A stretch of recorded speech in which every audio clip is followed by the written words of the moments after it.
हम्म, तो Meena is also ACC student and उसका भी एग्जाम है, तो दैट्स वाई मीना भी इस मीटिंग से बाहर निकल गई थी। या guys, so I am very happy कि सारे स्टूडेंट ने अपना जो सिलेबस है वो कंप्लीट कर लिए। There is not even single student जिसने मुझे ये बोला कि सर हमारा सिलेबस नहीं हुआ। हाँ, कुछ स्टूडेंट्स हैं जिन्होंने मॉक्स नहीं करे, विच आई वॉज एक्सपेक्टिंग कि इस टाइम पे स्टूडेंट्स मॉक कर लेते। I was expecting to have at least 15 to 20 और मे बी 25 मॉक्स स्टूडेंट्स के, बट मॉक्स इतने मेरे पास नहीं आए चेकिंग के लिए। लिमिटेड स्टूडेंट्स के आए हैं। जिन स्टूडेंट्स के मॉक आए थे मैंने उनके मॉक चेक करके उनको रिस्पॉन्सेज भी दे दिए कि ये तुम्हारी कमियां हैं, एंड सबने अच्छा परफॉर्म किया है। There was very few student जिनके मार्क्स थोड़े से कम हैं, मतलब पास तो सारे ही हो रहे हैं एंड अच्छे मार्क्स भी सभी के आए हैं। तो गाइस, अब आज की जो हमारी वीडियो है, इस वीडियो में मैं तुम सबको ये बताऊंगा कि जो ये लास्ट के 2 दिन है तुम्हारे, दैट मीन्स आज का जो दिन बचा है आधा दिन, Saturday and Sunday, how can you perform, how how what should you study in these 2 days to perform best in your exam. And यहाँ पे कुछ ट्रिक्स होती हैं जो हमें फॉलो करनी पड़ेगी। नॉर्मली क्या होता है, तुम्हें मैं बोलूंगा कि अपना सिलेबस रिवाइज करो, ठीक है, और एक दो मॉक्स और कर लो एग्जाम से पहले, कुछ स्टडी आपके क्वेश्चन या कोई नया नहीं, कुछ नहीं। मैंने एक चीज पिछले 4-5 अटेम्प्ट से नोटिस की है, जो बच्चे एफआर मुझसे पढ़े हैं उनको पता है ये बात, कि एग्जाम से 2 दिन पहले पढ़ने की एक स्ट्रैटेजी, मैंने डिफरेंट स्ट्रैटेजी बनाई है, एंड वो स्ट्रैटेजी बहुत स्टूडेंट्स की एग्जाम में हेल्प करती है, एंड उससे स्टूडेंट्स की परफॉर्मेंस काफी ज्यादा इंप्रूव हो रही है। और ऑडिट में तो उसका सबसे ज्यादा इंपैक्ट होता है, क्योंकि audit is a theory subject. ठीक है, तो सबसे पहले मैं काम क्या कर रहा हूं, सबसे पहले before telling you that strategy, I am opening a ACC examiner report for December 2024 attempt, and I would like to ask you all कि जो भी स्टूडेंट अभी आंसर दे सकते हैं, जो ऑफिस में वो नहीं दे सकते आंसर ऑफ कोर्स, बट जो भी स्टूडेंट्स उसके आंसर्स दे सकते हैं, try to give me your answer, ठीक है। एंड गलत भी हो जाए तो कोई टेंशन मत लेना कि गलत क्यों हो गया, I am here to correct it, but try करना। अभी हम एक मॉक करते हैं, सॉरी एग्जामिनर रिपोर्ट जो लास्ट टाइम में आई थी उसका एक केस है और उसके कुछ क्वेश्चन है, बिकॉज एसीसी क्या करते हैं, एसीसी अपनी एग्जामिनर रिपोर्ट में जो भी क्वेश्चंस में स्टूडेंट्स के 50% से कम मार्क्स आए होते हैं, बेसिकली जो भी क्वेश्चन स्टूडेंट नहीं अटेम्प्ट कर पाते, 40% 30% बच्चे ही सही कर पाते हैं, वो क्वेश्चंस एसीसी अपनी एग्जामिनर रिपोर्ट में डिस्कस करती है। तो सेम रिपोर्ट अब हम डिस्कस करेंगे और उसके क्वेश्चन देखेंगे वो। तो मैं वो क्वेश्चन ओपन करता हूँ अपनी स्क्रीन पे, रुको।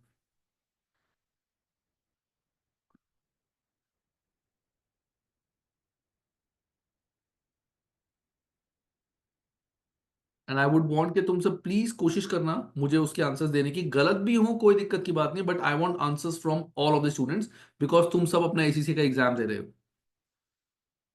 एसीसीए, मैं दिखाता हूँ एग्जामिनर रिपोर्ट कहाँ से देखी जाती है।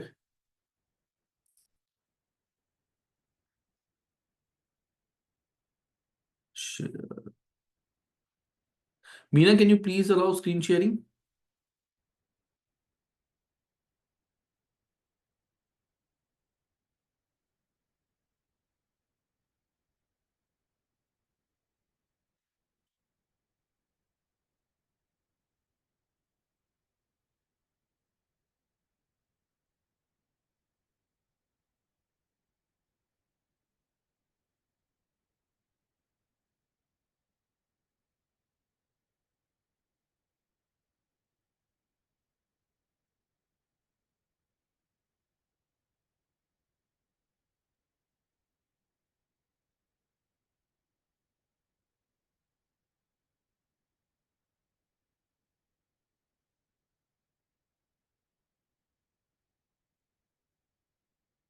Okay, everyone can see my screen, guys. I won't be able to see your comments because I'm using my PC and अब मैं तुम्हारे चैट नहीं देख पाऊंगा। You have to speak जो बोल सकते हैं।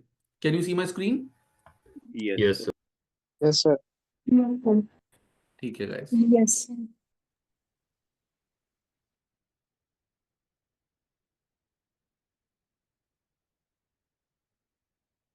So this is the audit and assurance ACCA December 2024 examiner report.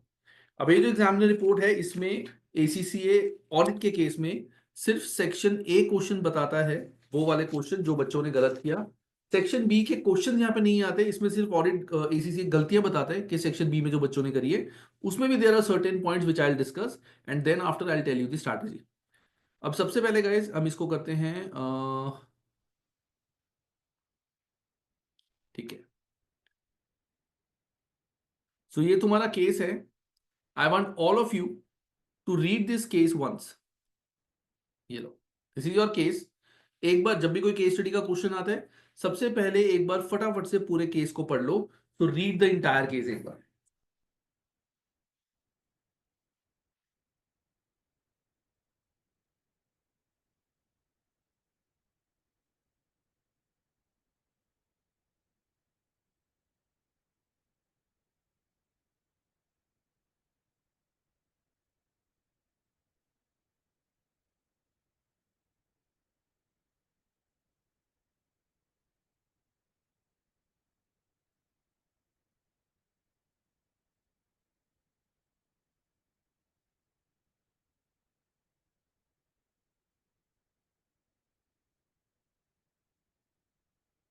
Maximum 5 minutes है तुम्हारे पास इसको पढ़ने के.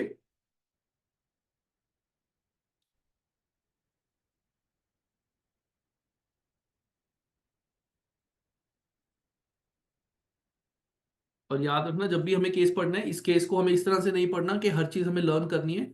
जस्ट फटाफट से गो थ्रू करना है ताकि हमें बस एक कहानी समझ आ जाए कि क्या चल रही है.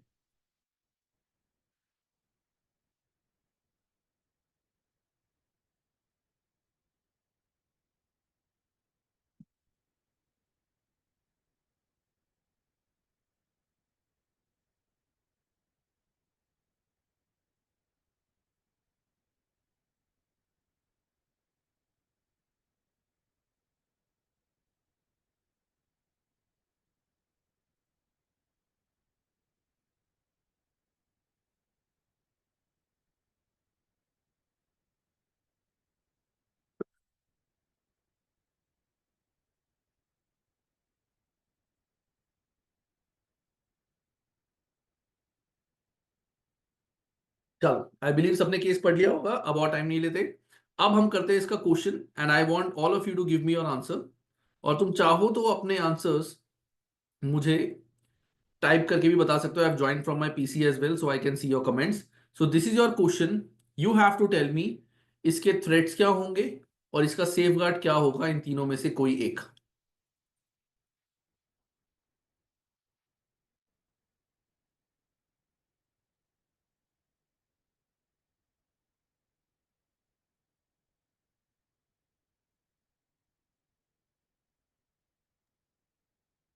सर इसमें इंटिमिडेटिंग होगा थ्रेट, और ओके, सेफगार्ड जो होगा थ्रेट है द वो last intimidation. Option. Okay,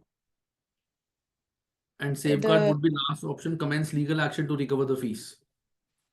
not I think, sorry, legal action तो नहीं होना चाहिए. Sorry. Okay. Approve a revised payment date which prior to the client, ये वाला होगा first option. Okay, self interest and option A, intimidation threat. जो भी guys answer दे रहे हैं मुझे दोनों ऑप्शन देना, self interest and option A, self interest and option A. Sir, it's self-interest and option A. Self interest and option A. Okay,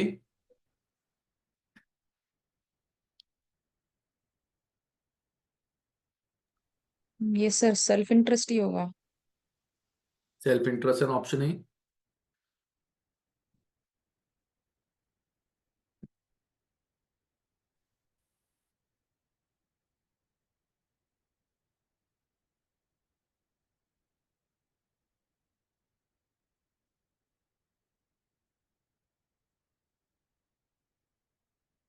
okay, most of the students have given self interest and option A. Why not intimidation?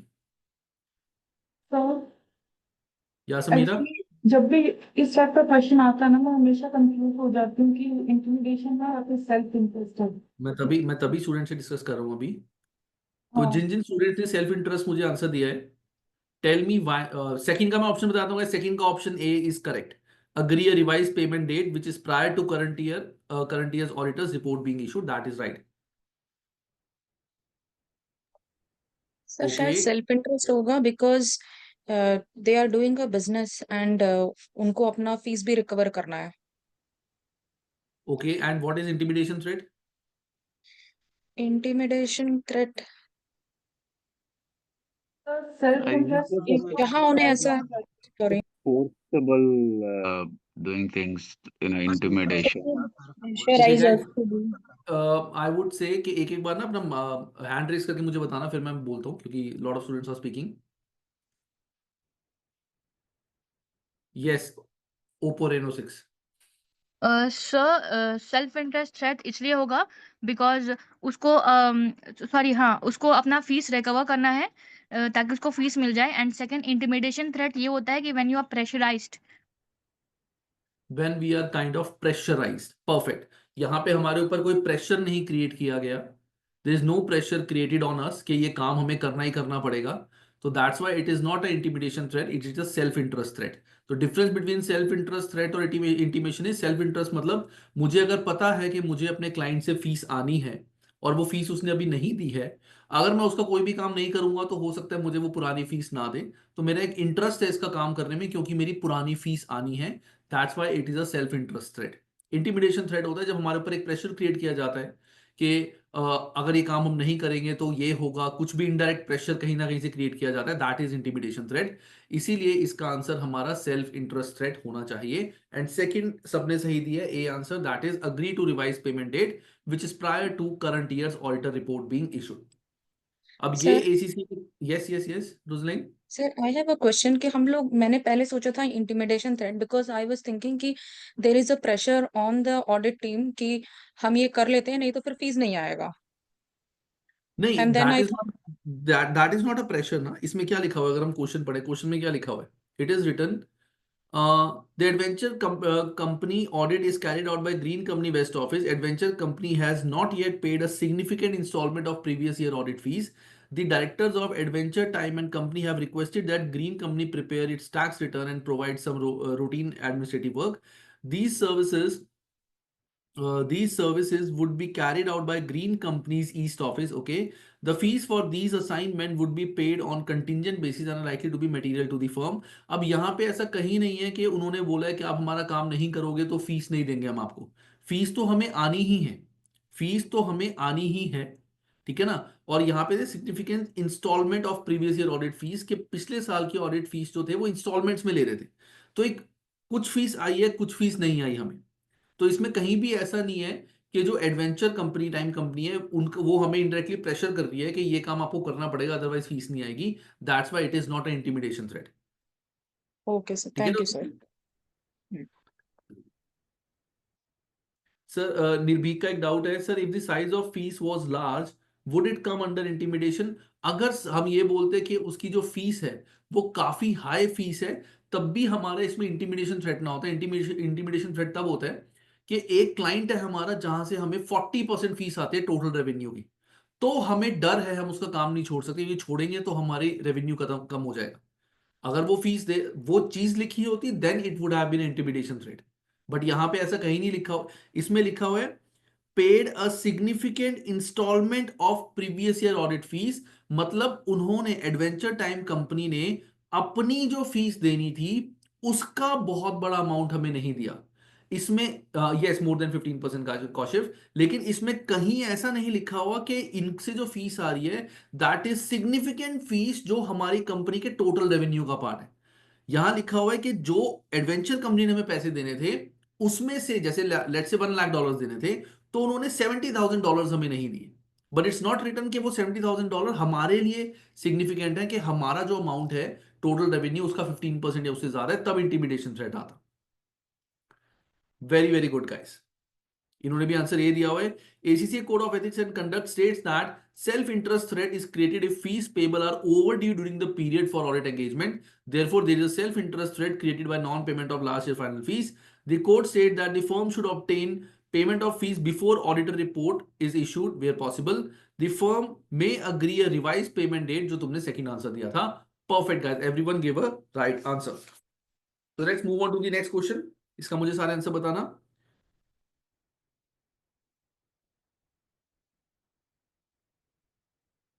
ये लो guys, this second question, इसका मुझे सारे answer बताओ.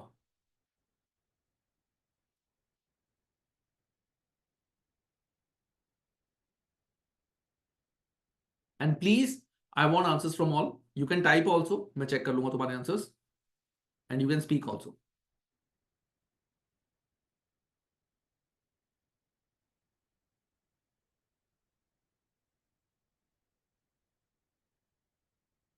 And एक चीज और guys, जो भी स्टूडेंट आंसर्स दे रहे हैं चैट बॉक्स में, उनको देख के प्लीज कोई और स्टूडेंट आंसर नहीं देगा कि वो भी ये दे रहे हैं या दे रही है तो मैं भी वही दूंगा। You all have to give your answers, क्योंकि सबके एग्जाम में कहीं ना कहीं से कोई हेल्प नहीं आने वाली।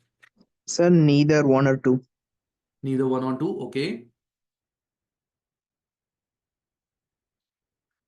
ओके।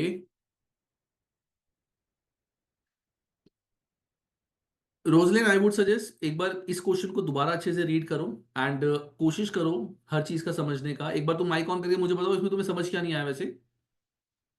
सर इसमें बोला है कि कंटिंजेंट फीस है, सो कंटिंजेंट फीस इज लाइक कि जैसे बोलते हैं कि अगर ये हुआ तो लाइक से for example in case of a claim, अगर हम केस जीते तो हमें पैसे आएंगे, केस नहीं जीते तो पैसे नहीं आएंगे। तो यहाँ परफेक्ट। पर तो यहाँ पर तो टैक्स रिटर्न और ये कुछ भी नहीं है, तो शायद मुझे लगता है कि ये नीदर होगा ऐसे लग रहा है। तो ओके, तुम सोचो इफ यू आर ऑडिटर, हाँ एग्जाम्पल सुनना, एक तुम एक ऑडिटर हो, तुम्हारे पास एक पर्सन आया कि आप मेरी टैक्स रिटर्न फाइल कर दो, अगर मेरा रिफंड आया तो मैं फीस दूंगा अदरवाइज नहीं दूंगा। Will you accept the return?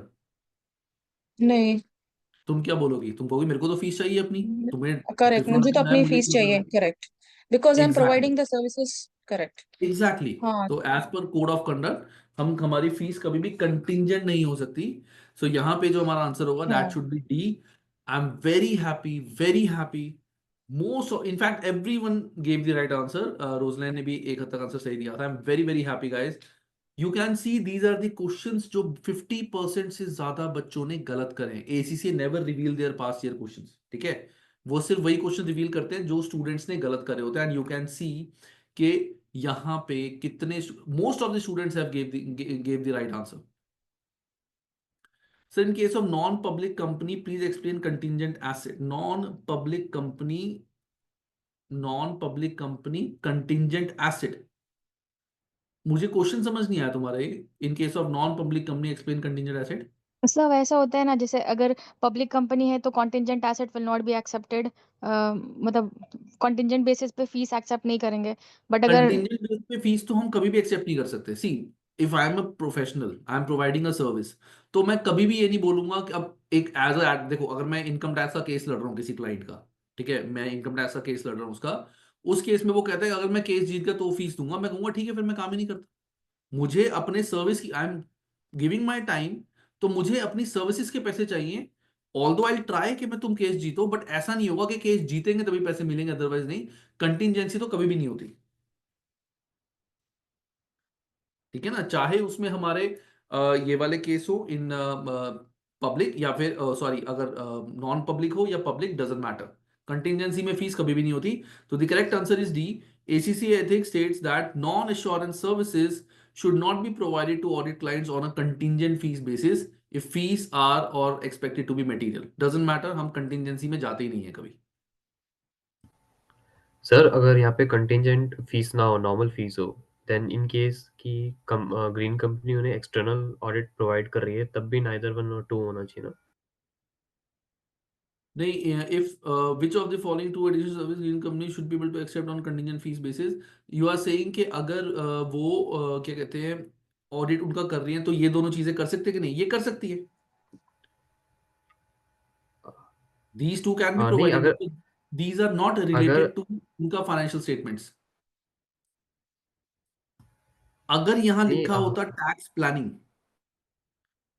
ठीक है हाँ ना, जी, टैक्स प्लानिंग लिखा होता तो नहीं हम कर सकते थे, क्योंकि हम टैक्स भी प्लान कर रहे हैं उनका और उनका ऑडिट भी कर रहे हैं। बट टैक्स रिटर्न फाइल करना मतलब क्या होता है? सिंपल उनकी इनकम टैक्स रिटर्न फाइल कर। कैलकुलेशंस करना ना, Pardon? कैलकुलेशंस करना ना, जस्ट जो उन्होंने करा है सिर्फ उनकी, नहीं नहीं, कैलकुलेशंस भी नहीं करना, सिर्फ उन्होंने जो इनकम उनकी बुक्स में है उस इनकम से एक डॉक्यूमेंट फिल करना कि ये इनका इतना इनकम टैक्स बनता था, इतनी इन्होंने पे किया, दैट्स इट। हमने कोई प्लानिंग करके नहीं दी उनको। और एडमिनिस्ट्रेटिव सर्विस तो वैसे ही हम दे सकते हैं। तो ये दोनों चीज हम दे सकते थे अगर कंटिजेंसी बेसिस ना लिखा होता तो। एक्सटर्नल ऑडिट के केस में भी। हाँ हाँ, क्योंकि एक्सटर्नल ऑडिट से टैक्स रिटर्न से कोई रिलेशन नहीं है ना। Okay sir.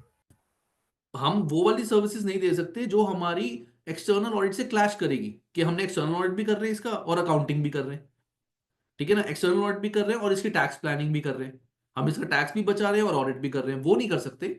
Simple return filing हम कर सकते हैं। सर एक मिनट आप क्वेश्चन पे वापस जा सकते हो? Sameera, I don't understand what you said. Question देखना है। क्वेश्चन 3। नहीं, क्वेश्चन देखना है वापस से, वो जो मेन पार्ट है क्वेश्चन का जहाँ पे डिटेल्स दी हुई है। Hello.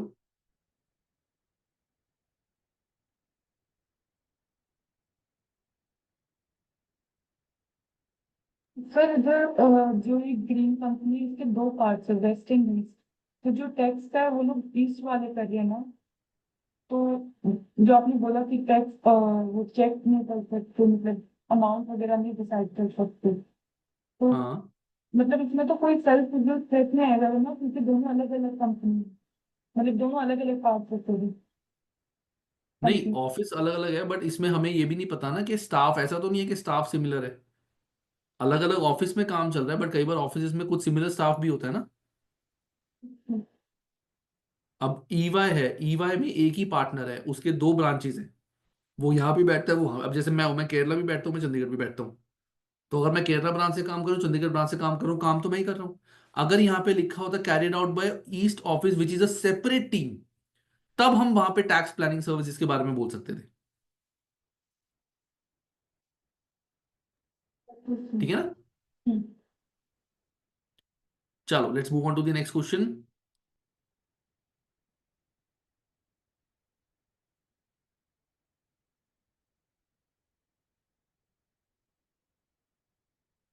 I think by mistake answer नहीं दिखा दिया मैंने, एनीवेज चलो कोई बात नहीं, आई ट्रस्ट यू ऑल। चलो ये क्वेश्चन है, इस क्वेश्चन के मुझे आंसर्स बताओ। पहले मुझे सबने फर्स्ट का बताना है, देन सेकंड का, देन थर्ड का। So first one is familiarity, and the second one is what is self-interest, and then third one is self-interest. Okay, first is first finance director of audit team was previously involved in audit. Was previously involved in audit. Is basically If coming from audit to client. So I felt like there is no self-review or maybe familiarity. That's what I was. हाँ नहीं, मैं समझ गया। First में यहीं पे confusion है, उन्होंने जान के ऐसा क्वेश्चन दिए। तो there are certain students who are saying self review and certain students who are saying familiarity. First familiarity, self interest. Okay, first familiarity, second and third self interest, first self review, A, B, B. Okay, so guys, most of you gave the right answer. First is not, ध्यान से सुनना, first is not a self interest here, first is not a self review here. देखो, finance director of adventure time company was previously involved in audit, मतलब पहले हमारी company में वो auditor थे ग्रीन एंड कंपनी में, अब वो फाइनेंस डायरेक्टर बन गए। तो उस केस में अब अगर वो कंपनी का फाइनेंस डायरेक्टर बन गया है, उस केस में सेल्फ रिव्यू थ्रेट क्यों नहीं हो सकता? बिकॉज सेल्फ रिव्यू थ्रेट होता है कि मैं अपना ही काम चेक कर रहा हूं। अगर उस कंपनी का फाइनेंस डायरेक्टर अब ऑडिट का पार्टनर बन चुका होता, कि कंपनी का पहले वो फाइनेंस डायरेक्टर था, अब वो छोड़ के ऑडिट में आ चुका है, then it could have been a self review threat कि मैंने ही कंपनी में काम किया है और मैं ही अब उसका ऑडिट कर रहा हूं, तब सेल्फ रिव्यू थ्रेट आता। तो सेल्फ इंटरेस्ट थ्रेट यहां पे आ ही नहीं सकता, यहां पे फैमिलियरिटी थ्रेट आएगा। क्यों? क्योंकि पहले मैं ऑडिट उसका करता था, ठीक है, और अब मैं कंपनी का फाइनेंस डायरेक्टर हूं, तो मेरे को सारे जानते होंगे, मैं ऑडिट करता था, अब मैं कंपनी का फाइनेंस डायरेक्टर हूं, तो मेरा वहां पे एक रिलेशन होगा सबके साथ। मैं बोलूंगा यार मैं डायरेक्टर हूं कंपनी का और मैं तुम्हारी कंपनी में ऑडिट पहले करता था, तो मेरे को जानते ही हो सारे मैं कैसे काम करता हूं, तो कोई दिक्कत की बात नहीं है। तो there would be a familiarity threat. Self interest threat यहां पे ऑडिट फर्म का नहीं होगा, उनका कोई इंटरेस्ट नहीं है फाइनेंस डायरेक्टर के अंदर, and neither self review threat. Second and third जो है वो सबने सही आंसर दिया, self interest. Audit supervisors husband has a significant share holding in company, that means वहां पे सेल्फ इंटरेस्ट आ गया कि ऑडिट अच्छा करना पड़ेगा, नहीं करेंगे तो हमारा शेयर होल्डिंग गिर जाएगी। एंड नेक्स्ट हमारा है the audit team have offered an activity of weekend free of charge, कि ऑडिट टीम को एक ऑफर करा हमने activity which is free of charge so यहाँ पे भी हमारा सेल्फ इंटरेस्ट थ्रेट आ जाएगा। यहाँ पे फैमिलियरिटी थ्रेट इसलिए नहीं आएगा क्योंकि ऑडिट टीम को हमने उन्होंने और कंपनी ने एक वीकेंड एक्टिविटी दी कि हम फ्री में आके काम करो, तो कोई दोस्ती यारी नहीं होगी उनके बीच में। वहां पे उनका एक इंटरेस्ट बन गया कि यार कंपनी हमें फ्री में काम करा रही है, तो हमारा एक इंटरेस्ट है कि यार आगे भी ऐसे काम होंगे, फ्री में काम चल रहा है तो चलो कोई चक्कर नहीं, इनका ऑडिट हम ऐसे ही कर देते। So answer would be familiarity, self interest and self interest threat. And I am happy again कि most of the students gave right answer. चलो नेक्स्ट। अब नेक्स्ट जो क्वेश्चन है उसमें there is a issue is कि उन्होंने answer I think already बताया हुआ है। Let's check question number 4।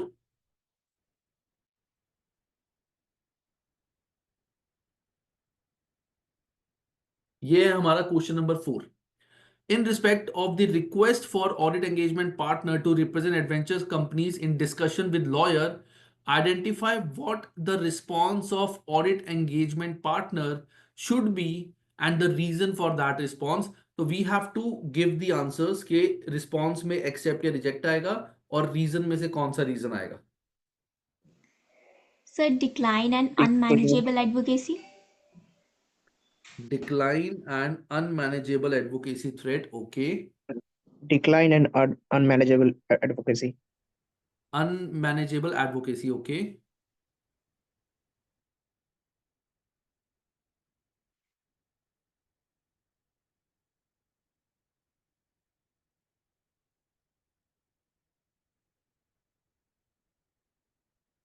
I've got only 3 answers, guys. Please सारे answers दो।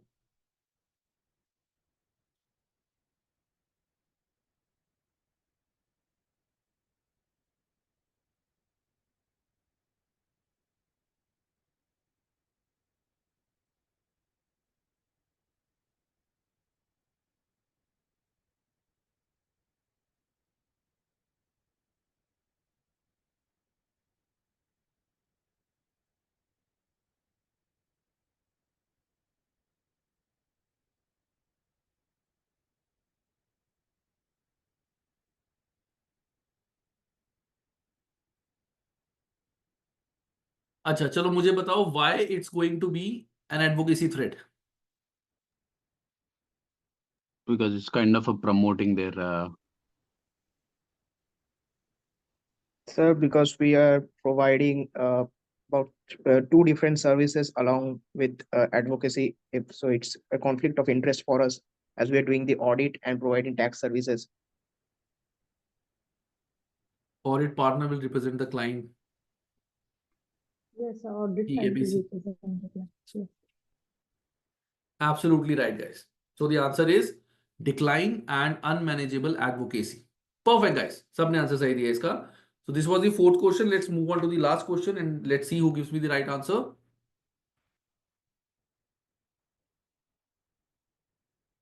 The engagement partner should decline the request because it represents an unmanageable advocacy threat. Perfect, guys. Last question. इसका मुझे answer दो सारे, उसके बाद फिर I'll tell you the planning.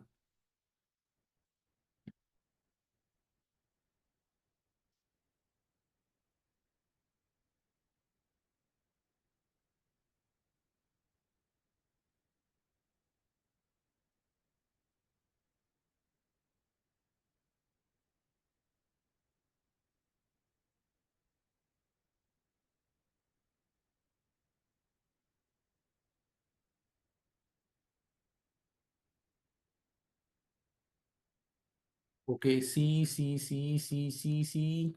Answer C. I've got a lot of C's answer. C. Perfect, guys, correct. So you all can see, मतलब you gave the answer C. You all can see कि तुम सबने जो answers दिए, those answers are in line with ACC answers, and most of the students gave the correct answer. And ये वो वाला question है जो एसीसी तभी डिस्क्लोज करता है जब 50% से कम बच्चों ने इसके आंसर सही दिए होते हैं। So that means you can believe कि तुम सब अभी किस लेवल पे हो। You all are at a very very good level. ठीक है, ये तो था सेक्शन ए। सेक्शन बी में ऑलरेडी ये क्वेश्चंस कहीं ना कहीं तुम्हारे को एग्जाम किट में या वहां दिए हुए हैं, तो इसी से कभी भी यहाँ पे क्वेश्चंस के आंसर्स नहीं बताता, यहाँ कुछ पॉइंट्स बताता है। तो मैंने 2-3 पॉइंट्स यहाँ पे मार्क करे हुए थे जो मुझे तुम्हें बताने थे, जहां पे बच्चे गलती करते हैं, ये उनको मेंशन करते हैं specifically. I will show you. अब ये एक पैराग्राफ है, ये पैराग्राफ में पढ़ता हूं। दिस इज डायरेक्ट कंट्रोल लिखने का तरीका, और यहाँ पे वो बताएंगे बच्चे गलती क्या करते हैं। देखो, in order to be a direct control, candidates need to consider whether the control as described has been appropriately designed and is being operated in such a way that it would prevent or detect a material misstatement। मतलब अगर हमें कोई control लिखना है तो खाली control लिखने के मार्क्स हमें नहीं मिलेंगे, आइडेंटिफिकेशन के मार्क्स नहीं मिलेंगे। हमें यह भी बताना पड़ेगा कि वो कंट्रोल कैसे प्रिवेंट या डिटेक्ट कर रहा है या material misstatement. Therefore, when identifying direct control, it is important that the control described is complete. For example, the fact that after performing necessary checks, the credit control department sets a credit limit, it is not itself a direct control। अगर हम खाली ये लिखते हैं, the fact that after performing necessary checks, the credit control department sets a credit limit, ये पूरा direct control नहीं है। Additional checks would need to be undertaken to ensure that credit limit set is reasonable and that the limits are regularly reviewed. To be effective as a direct control, the credit limit should be authorized and regularly reviewed by a responsible official such as the sales or finance director, which would ensure that risk of irrecoverable receivables is reduced। मतलब हमें अगर कोई भी control question में दिया हुआ है कि वो क्रेडिट लिमिट सेट करते हैं, इतना सा कंट्रोल लिख के हमें मार्क्स नहीं मिलेंगे। हमें ये भी देखना पड़ेगा और आइडेंटिफाई करना पड़ेगा क्या लिमिट सेट करने के बाद कोई पर्सन उसको ऑथराइज कर रहे हैं और बार बार चेक कर रहे हैं कि लिमिट्स क्या है, लिमिट्स को रिन्यू करना है कि नहीं करना। ये इस तरह से अपने कंट्रोल्स को तुम्हें आइडेंटिफाई करना है, खाली कंट्रोल कॉपी पेस्ट मत करना। That is the first thing. Sir I have a question. Yes Roslin. Sir इसमें ये बोला गया है कि आइडेंटिफाइंग द थ्रेट, तो मैं जब सैंपल आंसर्स पढ़ रही थी तो उसमें लिखा है कि यू लाइक जैसे कोई है, हम उस कंट्रोल को आइडेंटिफाई कर रहे हैं और उसके नीचे एक छोटा सा पैराग्राफ भी दिया जाता है कि जैसे फॉर एग्जांपल कि इसमें ये लिखा गया कि कहाँ गया, जैसे किसी का ID card it sorry credit limit किसी का चेक किया जा रहा है, तो उसके नीचे हम एक छोटा सा लाइन भी लिखते हैं कि इसके कारण this is a direct control and it will help any person is not getting more credit, और जिससे ठीक हमारा है, रिसीवेबल मतलब वो ना हो हाँ जाए समझ करके गया, फिर उसके ठीक है। बगल में हम लिखते हैं ना। हाँ बिल्कुल, आप उसी का बात बोल रहे हो ना? उसी वही बात बोल रहा हूँ मैं। तो अगर ये सर उसके नीचे वो छोटा सा पैराग्राफ हमने नहीं लिखा, जैसे एक आइडेंटिफाई थ्रेट हमने आइडेंटिफाई कर लिया तुमने और आइडेंटिफाई उसका करके जो कॉपी पेस्ट कर दिया, बट ये नहीं बताया कि वो this is not a threat, this is a control. Correct हमने करेक्ट हाँ सर। कंट्रोल आइडेंटिफाई करा, और कंट्रोल आइडेंटिफाई करके हमने ये नहीं बताया कि ये कंट्रोल क्यों खराब है, क्या इशू है, क्या इस चीज कंट्रोल में नहीं है, या ये कंट्रोल में क्या प्रॉब्लम है, तो हमें उसके मार्क्स नहीं मिलेंगे। तो हमें ये भी बताना पड़ेगा कि जो कंट्रोल है, कंट्रोल क्या है, और उसमें उसके साथ क्या चीज जो है जिससे वो कंट्रोल बेटर होता है, या क्या चीज है जिससे वो कंट्रोल खराब होता है, वो भी हमें बताना पड़ेगा, rather than just identifying the control. Sir I फिर आधा मार्क्स मिलेगा ना अगर कंट्रोल लिख रहे हैं बट उसका हाँ, इम्पैक्ट नहीं बता आइडेंटिफिकेशन रहे? का हमें हाफ मार्क मिलेगा। आधा मार्क्स मिलेगा उसमें। सर कॉपी पेस्ट कर सकते हैं ना अलॉन्ग विद एक्सप्लेनेशन, और अपने आप से पूरा सेंटेंस बनाना होगा। देखो, कॉपी पेस्ट मैं नहीं प्रेफर करूंगा, ठीक है। तुमने देखा होगा, मैंने भी जब थोड़े बहुत आंसर्स करे थे ना, मैं कॉपी पेस्ट नहीं करता था, मैं वर्डिंग्स को ही थोड़ा सा घुमा देता था। तो जो इन्हीं की वर्डिंग्स होती थी, थोड़ा सा उसको घुमा दो। बट कॉपी पेस्ट, पहली बात तो तुम सिलेक्ट करके कॉपी पेस्ट कर ही नहीं सकते एग्जाम में, सिलेक्ट करके तुम कॉपी कंट्रोल ही कर ही नहीं पाओगे, सर ठीक है। ऐसे कर सकते हैं, मैंने कर लास्ट सकते हैं, टाइम किया था। हाँ सर, कॉपी पेस्ट कर सकते हैं। वो भी बेस्ट कर सकते अच्छा, हैं। मैं एग्जाम मैंने दिया नहीं ना क्योंकि यहाँ पे मैंने चेक किया था, यहाँ नहीं होता था। कोई बात नहीं, अगर कर सकते हो कॉपी पेस्ट तो चाहे कॉपी पेस्ट कर लेना, लेकिन उसकी वर्डिंग्स थोड़ी सी चेंज कर देना, थोड़ी सी ऊपर नीचे घुमा देना, बट बिल्कुल वर्ड टू वर्ड मत करना, क्योंकि इस चीज़ का भरोसा नहीं है। इन्होंने लिखा हुआ है, आई थिंक यहाँ पे मैं दिखा दूँ तुम्हें, मार्क्स का भी बताया हुआ है इन्होंने। अच्छा, एक लाइन इन्होंने और यहाँ पे क्या लिखी है, देखो। In addition, it must be remembered that test of controls are procedures are procedures carried out by the auditor. Therefore, candidate need to ensure that they focus on what auditor should do rather than providing recommendation to the management. याद रखना, test of controls में हम कभी भी management को recommendation नहीं देंगे कि इसको ठीक कैसे कर सकते हैं. हमें देखना है कि जो कंट्रोल चल रहा है उस कंट्रोल को एज अ ऑडिटर हम टेस्ट कैसे करेंगे.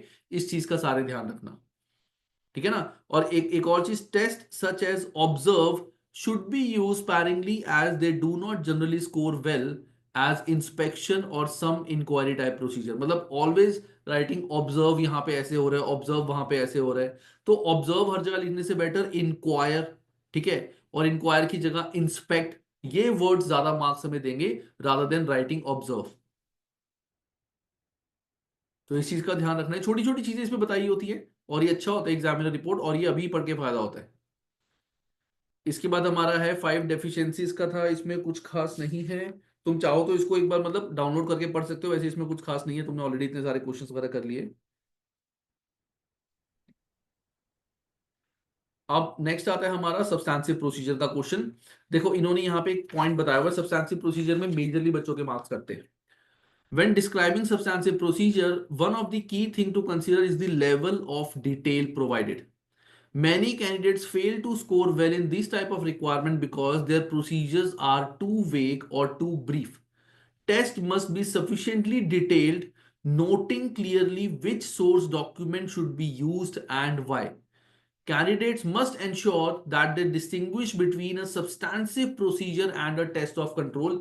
ये भी एक इशू होता है कि कुछ स्टूडेंट्स सब्सटैंसिव प्रोसीजर में टेस्ट ऑफ कंट्रोल लिख देते हैं, कुछ स्टूडेंट टेस्ट ऑफ कंट्रोल में सब्सटैंसिव प्रोसीजर लिख देते हैं. सब्सटैंसिव प्रोसीजर तब करा जाता है जब कंपनी का इंटरनल कंट्रोल ठीक नहीं चल रहा.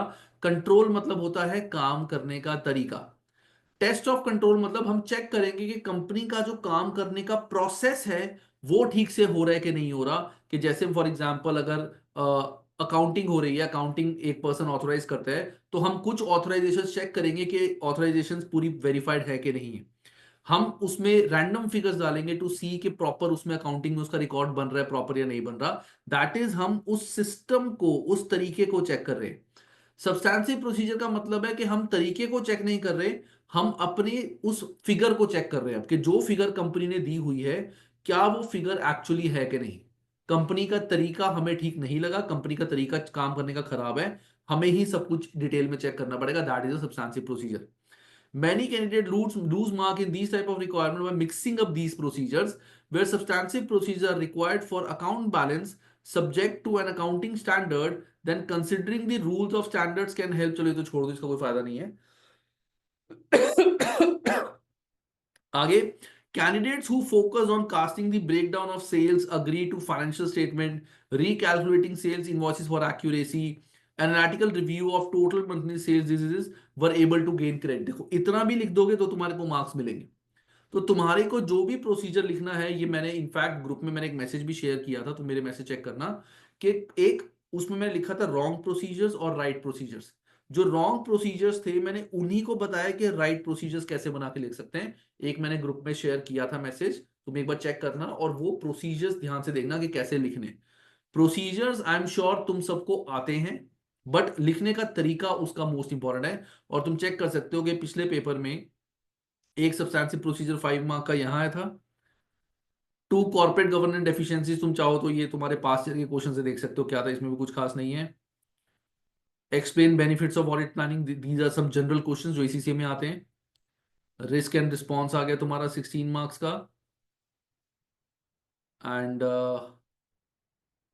सब्सटैंसिव procedure, audit procedures, the auditor should perform as a part of audit before and during inventory count. तो ये सारे क्वेश्चंस तुम देखो ना, क्वेश्चंस तुम्हें सब आते हैं, क्वेश्चंस तुम्हें सारे आते हैं इसमें. सब्सटैंसिव प्रोसीजर क्वेश्चन सारे आते हैं, लिखने का तरीका बस ध्यान रखना, लिखने का तरीका. एंड मैंने अभी 2-3 बच्चों के मैंने पेपर चेक किए थे.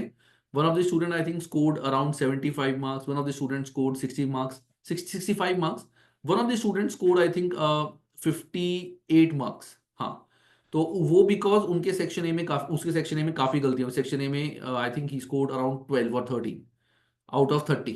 तो सेक्शन ए में ही काफी मार्क्स कट गए थे और बी में भी ही लेफ्ट सम क्वेश्चंस. ठीक है, तो अपना तरीका लिखने का ध्यान रखना। तो अब मैं तुम्हें बताऊंगा कि अब तुम्हें आगे क्या करना है। So you know what you have to write in paper, तुम्हें पता चल गया कि पेपर में तुम्हें क्या सर लिखना है। Yes yes sir yes. Sorry sorry to interrupt, मुझे ना ये थोड़ा क्लैरिफिकेशन चाहिए था। जब हम लोग टेस्ट ऑफ कंट्रोल का बात कर रहे थे तो आई आई हैड दिस क्वेश्चन कि अगर हमने एक टेस्ट ऑफ एक कंट्रोल को आइडेंटिफाई किया है, लाइक से फॉर एग्जांपल मैंने एक previous question paper I took it just for a sample. तो ऑल लाइक से फॉर एग्जांपल एक है, all staff members are issued with a subsequently sequentially sequential numbered key sequential. card. Yeah, and sequence checks on the data recorded are carried out the human resource supervisor. So this is the paragraph which was there in the question.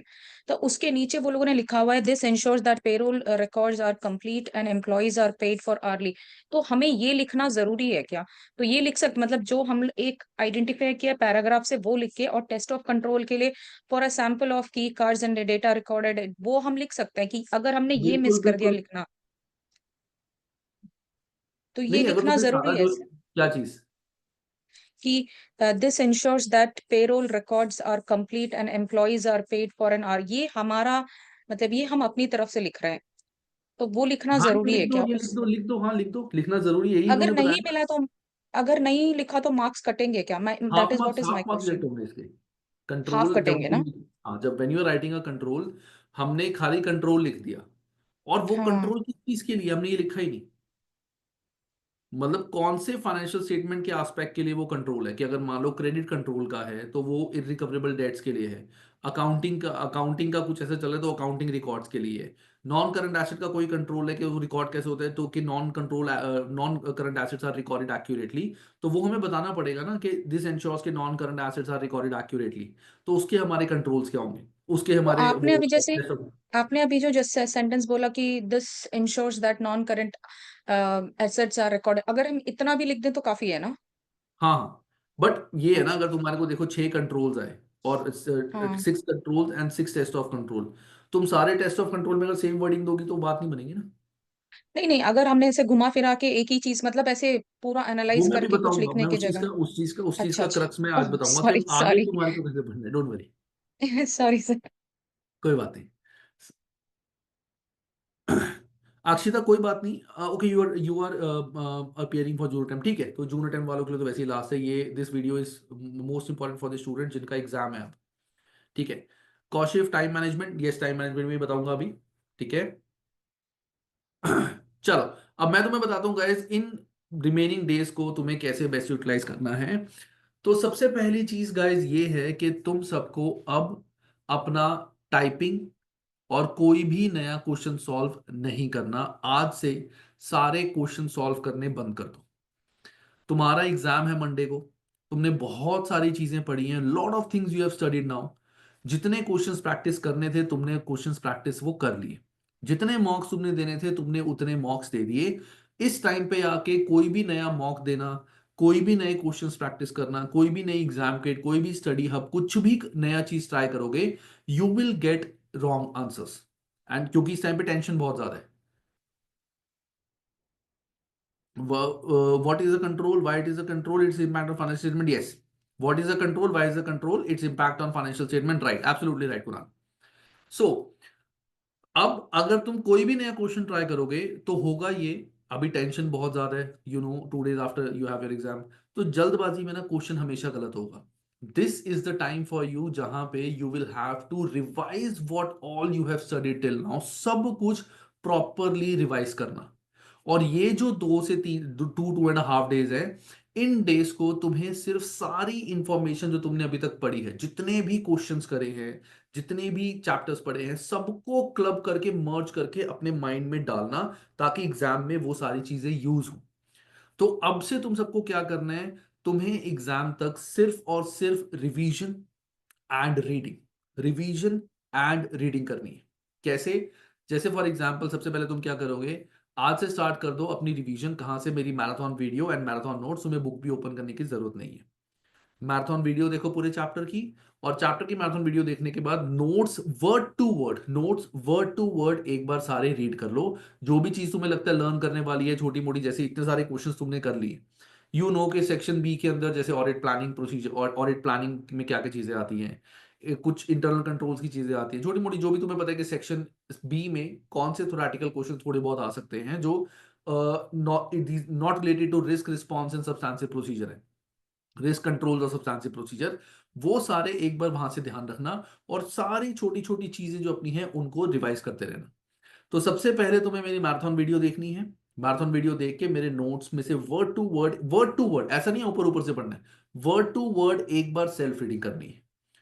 तो तुम्हें क्या करना है, आज जैसे 4 chapters आज कर लिए, 6 चैप्टर्स कल और रिमेनिंग 10 चैप्टर्स परसों, ठीक है, क्योंकि रिमेनिंग 10 चैप्टर जो बचे हैं वो सब्सटेंशियल प्रोसीजर वाले ही हैं सारे, वो तो रीडिंग से ही हो जाएंगे तुम्हारे। उसके साथ साथ जितने भी सेक्शन सी के क्वेश्चंस पास्ट ईयर में आए हुए हैं जो तुम्हारी बीपीपी किट में है, नॉट एसीसी स्टडी, अब बीपीपी किट में 2024, 23, 22, इनमें जितने भी क्वेश्चंस आए हुए हैं वो सारे क्वेश्चंस रीड करना एंड उनके answers word to word read करना। तुम्हें कोई सॉल्व नहीं करना है, क्वेश्चन पढ़ो, क्वेश्चन समझो और उसके answers word to word read करो।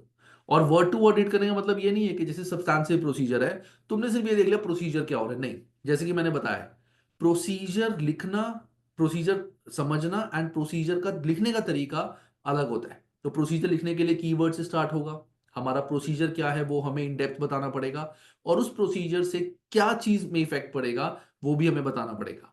तो उसके लिए you have to read each and every answer very carefully. ये सारी चीजें तुम्हारे को इन लास्ट के 2 डेज में करनी है। क्यों? क्योंकि जो चीजें अब तुम पढ़ोगे इन 2 दिनों में वही चीजें एग्जाम में तुम लिख के आओगे। अगर तुमने आज से कल तक एग्जाम डेट तक तुमने 8-9 क्वेश्चंस पढ़ ले सब्सटेंशियल प्रोसीजर के, तुम्हें पता है कि कहीं ना कहीं से क्वेश्चन प्रोसीजर वहीं से आने, तुम्हें पता है टेस्ट ऑफ कंट्रोल में बहुत सारी चीजें सिमिलर होती है, यू नो कि रिस्क एंड रिस्क रिस्पॉन्स में बहुत सारी चीजें सिमिलर होती हैं। तो why not read everything now, सब कुछ रीड कर लो, सिर्फ रीडिंग करनी है, कोई क्वेश्चन सॉल्व नहीं करना, सो दैट एग्जाम में जब तुम बैठोगे, सबसे इंपॉर्टेंट चीज एग्जाम में क्या होती है, एक मोटिवेशन। तुमने सेक्शन बी का एक क्वेश्चन देखा, उसमें लिखा है ये, अच्छे कल ही तो पढ़ा था, परसों ही तो पढ़ा था ये, फिर एक और क्वेश्चन देखा, अरे ये भी कल ही पढ़ा था हमने, वो जो मोटिवेशन है ना उससे तुम्हारे वैसे 10-15% मार्क्स ऑटोमेटिकली बढ़ जाएंगे। तो ये जो लास्ट के 3 दिन है, आधा आज का, कल और परसों, just keep it for revision. Half time जो तुम स्टडी में दे रहे हो वो तुम्हें देना है रिवीजन में through marathon videos and notes. Marathon videos देखनी है, ऐसा नहीं है कि खाली नोट्स में से पढ़ लो, मैराथन वीडियोस देखनी है, मैंने वहां पे सारी चीजें बहुत अच्छे से एक्सप्लेन करी हुई हैं।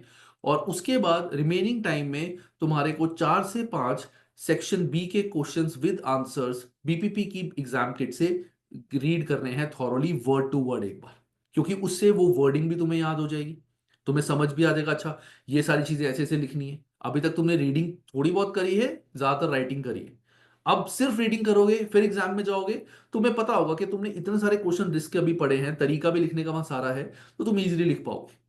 ये चीज तुम सबको करनी है, कोई क्वेश्चन प्रैक्टिस मत करना, कोई डाउट मत पूछना। मैराथन वीडियो सिर्फ हाइब्रिड वाले स्टूडेंट्स के लिए है एंड स्टैंडर्ड वालों के लिए है, it's not for basic student, I think standard वालों के लिए भी नहीं है, ठीक है। स्टैंडर्ड, अगर स्टैंडर्ड वाले स्टूडेंट्स देख पा रहे हैं तो शायद स्टैंडर्ड और हाइब्रिड वालों के लिए, मुझे पता नहीं, मैंने अपनी टीम से डिस्कस नहीं किया, बट बेसिक वालों के पास हाइब्रिड नहीं है। अगर तुम हाइब्रिड क्लासेस देखना चाहते हो तो what you can do is तुम यूट्यूब का मेरा सब्सक्रिप्शन ले सकते हो, यूट्यूब की मेंबरशिप ले सकते हो एंड वहां से तुम मेरी हाइब्रिड की क्लासेस देख सकते हो, नोट्स तो तुम्हारे पास सभी के पास है। हाइब्रिड वीडियोस मेरी देखनी है तो तुम यूट्यूब से सब्सक्रिप्शन लेके देख लो, क्योंकि यहाँ पे हमारे पास ऐसा कोई अभी ऑप्शन नहीं है जहाँ पे आवाज क्योंकि तुम मुझे पैसे दो एंड मैं तुम्हारे को वो हाइब्रिड ओपन कर दूंगा, it is only for hybrid classes जो मैराथन वीडियोज है, तो तुम YouTube का सब्सक्रिप्शन लेके वहां से देख सकते हो। बट ये चीज तुम्हारे को इन लास्ट के 2 दिन में करनी है, read as much as you can. कोई एक दूसरे से किसी भी तरीके का डाउट नहीं पूछेगा या पूछेगी, क्यों? अगर तुम इस टाइम पे डाउट डिस्कस करोगे, एक भी स्टूडेंट को अगर वो क्वेश्चन नहीं समझ आया तो वो ना उसका उसका जो माइंडसेट है ना वो नेगेटिव कर देगा। ये चीज मैं नहीं चाहता किसी भी बच्चे का हो, मैं ये चाहता हूं, सबसे बड़ी चीज तुम सबको पता है, एग्जाम में जब तुम जाते हो कोई क्वेश्चन तुम देखते हो, क्योंकि एक बार तो तुम सेक्शन बी का क्वेश्चन देखोगे और देखते ही जब तुम कहोगे यार ये तो मजा आ गया, तो अभी तो पढ़ा था हमने, ये तो देखे हमने, कुछ नहीं अभी तो पढ़ा था, ये तो याद है, मैं वर्ड टू वर्ड याद है सारे, वो मोटिवेशन तुम्हारी बहुत ज्यादा हेल्प करेगा। तो तुम्हें सिर्फ और सिर्फ रिवीजन करनी है, marathon videos, marathon notes and जो भी पास्ट ईयर के क्वेश्चंस हैं, तुम चाहो तो जो तुम्हारे ये मैंने भी जो तुम्हारे को एग्जामिनर रिपोर्ट दिखाई थी, इन एग्जामिनर रिपोर्ट में ना सेक्शन बी के लास्ट में भी इन्होंने क्वेश्चंस मेंशन करे हुए हैं कि ये क्वेश्चंस तुम कर सकते हो। तुम वो भी क्वेश्चन कर सकते हो, या ऐसा कोई टेंशन की बात भी नहीं है। बीपीपी एग्जाम किट ओपन करो, एग्जाम किट ओपन करके हर टॉपिक के जहां भी तुम्हें दिख रहे हैं कि पास्ट ईयर क्वेश्चन 2024, 23, 22, इन 3 सालों के क्वेश्चन ओपन करा, पहले क्वेश्चन पढ़ा, एक बार रिक्वायरमेंट्स पढ़ी, आंसर एक पार्ट पढ़ा, नॉट सारा कि सारे क्वेश्चन एक साथ पढ़ लिए, पहला पार्ट उसका आंसर वर्ड टू वर्ड पढ़ा, वर्ड टू वर्ड पढ़ा, then next question word to word पढ़ा। जब तुम पढ़ोगे थोड़ा बहुत दिमाग तो लगाओगे ऑफ कोर्स कि क्वेश्चन पढ़ा है, क्वेश्चन से क्या क्या लिंक हो रहा है क्या नहीं लिंक हो रहा, ये चीज तुम सबको करनी है। और आज से लेके टिल संडे मतलब मंडे मॉर्निंग तक सबने प्रॉपर स्लीप लेनी है। ये थ्योरी का सब्जेक्ट है। थ्योरी के सब्जेक्ट के लिए you all need to have a fresh mind. सबको अपना माइंड बहुत फ्रेश रखना है, क्योंकि अगर तुम नहीं ढंग से सोए, आधी अधूरी नींद तुम्हारी रही तो एग्जाम में you will not be able to perform well. अगर किसी स्टूडेंट को लग रहा है कि उसकी टाइपिंग स्पीड अभी भी थोड़ी सी कम है, कि टाइपिंग में अभी भी थोड़े से इश्यूज आ रहे हैं, व्हाट यू कैन डू, अभी के लिए क्या कर सकते हो, जब तुम सेक्शन बी के क्वेश्चंस रीड करोगे, वही सेम क्वेश्चन सामने रख लो। जैसे तुमने मोबाइल पे ओपन कर लिया या पीसी पे ओपन कर लिया, लैपटॉप पे टाइप करना शुरू कर दो। सिर्फ टाइपिंग पे फोकस करना, दिमाग पे फोकस जोर नहीं डालना कि मैंने क्वेश्चन पढ़ लिया, let me try my own answer and मैं इसी के आंसर से टैली करता हूं, वो मत करना। आप तुम्हें इंफॉर्मेशन गैदर जितनी ज्यादा हो सकती है वो करनी है, नई इंफॉर्मेशन नहीं बनानी। जो करना था वो कर लिया, अभी तक तुम जितना पढ़ सकते थे पढ़ लिए, जो तुम कर सकते थे तुमने सब कुछ कर लिया। गाइस जस्ट 1 सेकेंड, जितना तुम कर सकते थे तुम कर चुके हो। अब कुछ भी नया करने की जरूरत नहीं है, अब सिर्फ अपने आप को स्ट्रांग करना है। जो सारी चीजें यहां वहां फैली हुई है सब कुछ, कहते हैं ना कि डायमंड की कटिंग के बाद, डायमंड जब कटिंग होती है तो उसकी घिसाई होती है। घिसाई में क्या होता है, कटिंग हो चुकी है, सब कुछ हो चुका है, अब सिर्फ उसको चमकाना है। तो ये जो 2 दिन है, इन 2 दिनों में तुम्हें अपने आप को शाइन करना है। जितना भी सब कुछ पड़ा है उस सबको इकट्ठा करना है। Sir we just need to type the same answer. Yes Roslin, अगर तुम्हें लगता है तुम्हारी टाइपिंग की स्पीड स्लो है, तभी तुम्हारे को अभी टाइपिंग करनी है। क्वेश्चन ओपन कर लो, आंसर सामने रखो और आंसर टाइप कर लो क्वेश्चन से, बीबीपी बुक में से देख के। सिर्फ टाइपिंग पे फोकस करना है, ठीक है। ये चीज तुम सबको गैस करनी है। वैसे टाइपिंग की जरूरत नहीं पड़ेगी, जितना हो सकता है 1-2 दिन में इतना फर्क नहीं पड़ता, ठीक है। तो ये सबको करना है। प्लीज बाहर का कोई मत खाना, घर का खाना खाना, और एक्सेसिव खाना भी मत खाना। लिमिटेड खाना खाना, दिन में 2 बार या 3 बार खाना खाना, बहुत ज्यादा भी नहीं, ब्रेक्स वगैरह ले लेके नहीं, सिंपल 2 से 3 बार लिमिटेड खाना। पानी जितना ज्यादा हो सकता है पीना। नींद सारे प्लीज अपनी प्रॉपर रखना। इस टाइम कोई भी बच्चा टेंशन नहीं लेगा कि एग्जाम आ रहा है क्या होगा यार, ऑडिट का पेपर डिफिकल्ट होता है, कुछ डिफिकल्ट नहीं होता। तुम सबने अभी देखा है, अभी मैंने क्यों तुम्हारे को एग्जाम में रिपोर्ट कराई है, to show a image in front of you कि इट्स नॉट दैट डिफिकल्ट। जो बच्चे ऑडिट के पेपर में 50% आंसर्स गलत करके आए, तुम सब ने 90%, 90 या 95%, 100% बच्चों ने सही आंसर्स दिए। क्यों? क्योंकि तुम्हारे कॉन्सेप्ट्स क्लियर है। ऑडिट में बच्चे पास इसलिए नहीं हो पाते क्योंकि वो रट्टा मारते हैं, ऑडिट का उनको रट्टा मरवाया जाता है। अब जब रट्टे वाली चीजें हैं, सेक्शन ए में तो रट्टा काम ही नहीं कर सकता, वहां कॉन्सेप्ट चाहिए। Yes sir. सर मेरे मॉक में मार्क्स कम आए थे और सेक्शन ए में ज्यादा मार्क्स कट गए थे, तो कुछ प्रैक्टिस कर लूं आज के दिन, और या फिर नहीं नहीं नहीं, कुछ प्रैक्टिस मत करो, कुछ भी मत करो प्रैक्टिस। क्योंकि अगर तुम्हारे मार्क्स कम आए थे दैट मीन्स तुमने, जैसे अब मार्क्स क्यों कम आए थे, जैसे प्रोफेशनल एथिक्स है, एथिक्स के कुछ चीजें हमें नहीं याद, तो बहुत सारी चीजें तुम्हें अभी याद नहीं है, दैट्स वाई तुम्हारे मार्क्स कम आए थे। तो इसीलिए तुम सब या एक एक काम करना सारे, चलो मैं एक चीज और बोलता हूँ। तुम सब क्या करना, मैराथन वीडियो ये करना सारे, इससे तुम्हारा सेक्शन ए भी पक्का और पक्का हो जाएगा। मैराथन वीडियोस देखना, मेरी जो एग्जाम किट वीडियोस जो मैंने सॉल्व करवाई हैं, वो एग्जाम किट वीडियोस भी देखना। उससे तुम्हारे को जिस कोई सॉल्व नहीं करना, सिर्फ मेरी वीडियो देखना, उससे तुम्हें समझ आ जाएगा मैंने सारे क्वेश्चंस कैसे सॉल्व करे हैं, एंड तुम्हें भी ये कॉन्फिडेंस आ जाएगा कि अच्छा इस तरीके से अंशुल सर ने क्वेश्चन सॉल्व किए होंगे। और जैसे कि मैंने बताया सेक्शन सी के वो जो क्वेश्चंस हैं जो तुम्हें आंसर रीड करने हैं, ये 3 चीजें सबने करनी है। Revision, marathon videos and notes, section A की मेरी वीडियोस, और सेक्शन बी के लिए रीडिंग। ये करो इन 3 दिनों में, और कुछ भी करने की जरूरत नहीं है गाइस, ठीक है। You all have perform well. तुम सबने बहुत मेहनत करी है, मैंने ग्रुप में देखा है तुम सबने बहुत मेहनत करी है।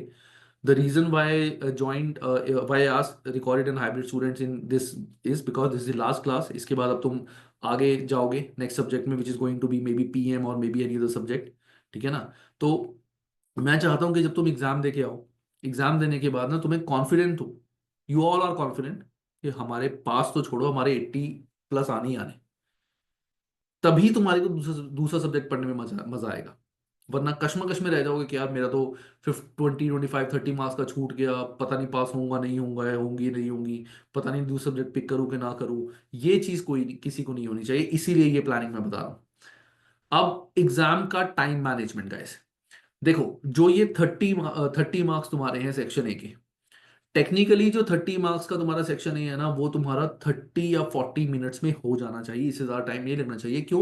क्योंकि यहाँ पे क्वेश्चन तुम्हारे प्रैक्टिकल सॉल्विंग नहीं है कि तुम्हें कैलकुलेटर चाहिए, कैलकुलेटर तो नहीं चाहिए।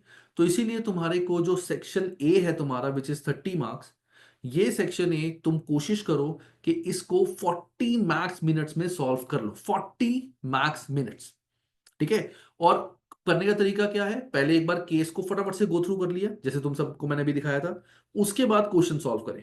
अगर कोई क्वेश्चन तुम्हें लगता है लिंक करना है केस से, तो केस से दोबारा पढ़ लो, अगर लगता है लिंक नहीं करना तो सीधा सीधा उसका आंसर दे दो।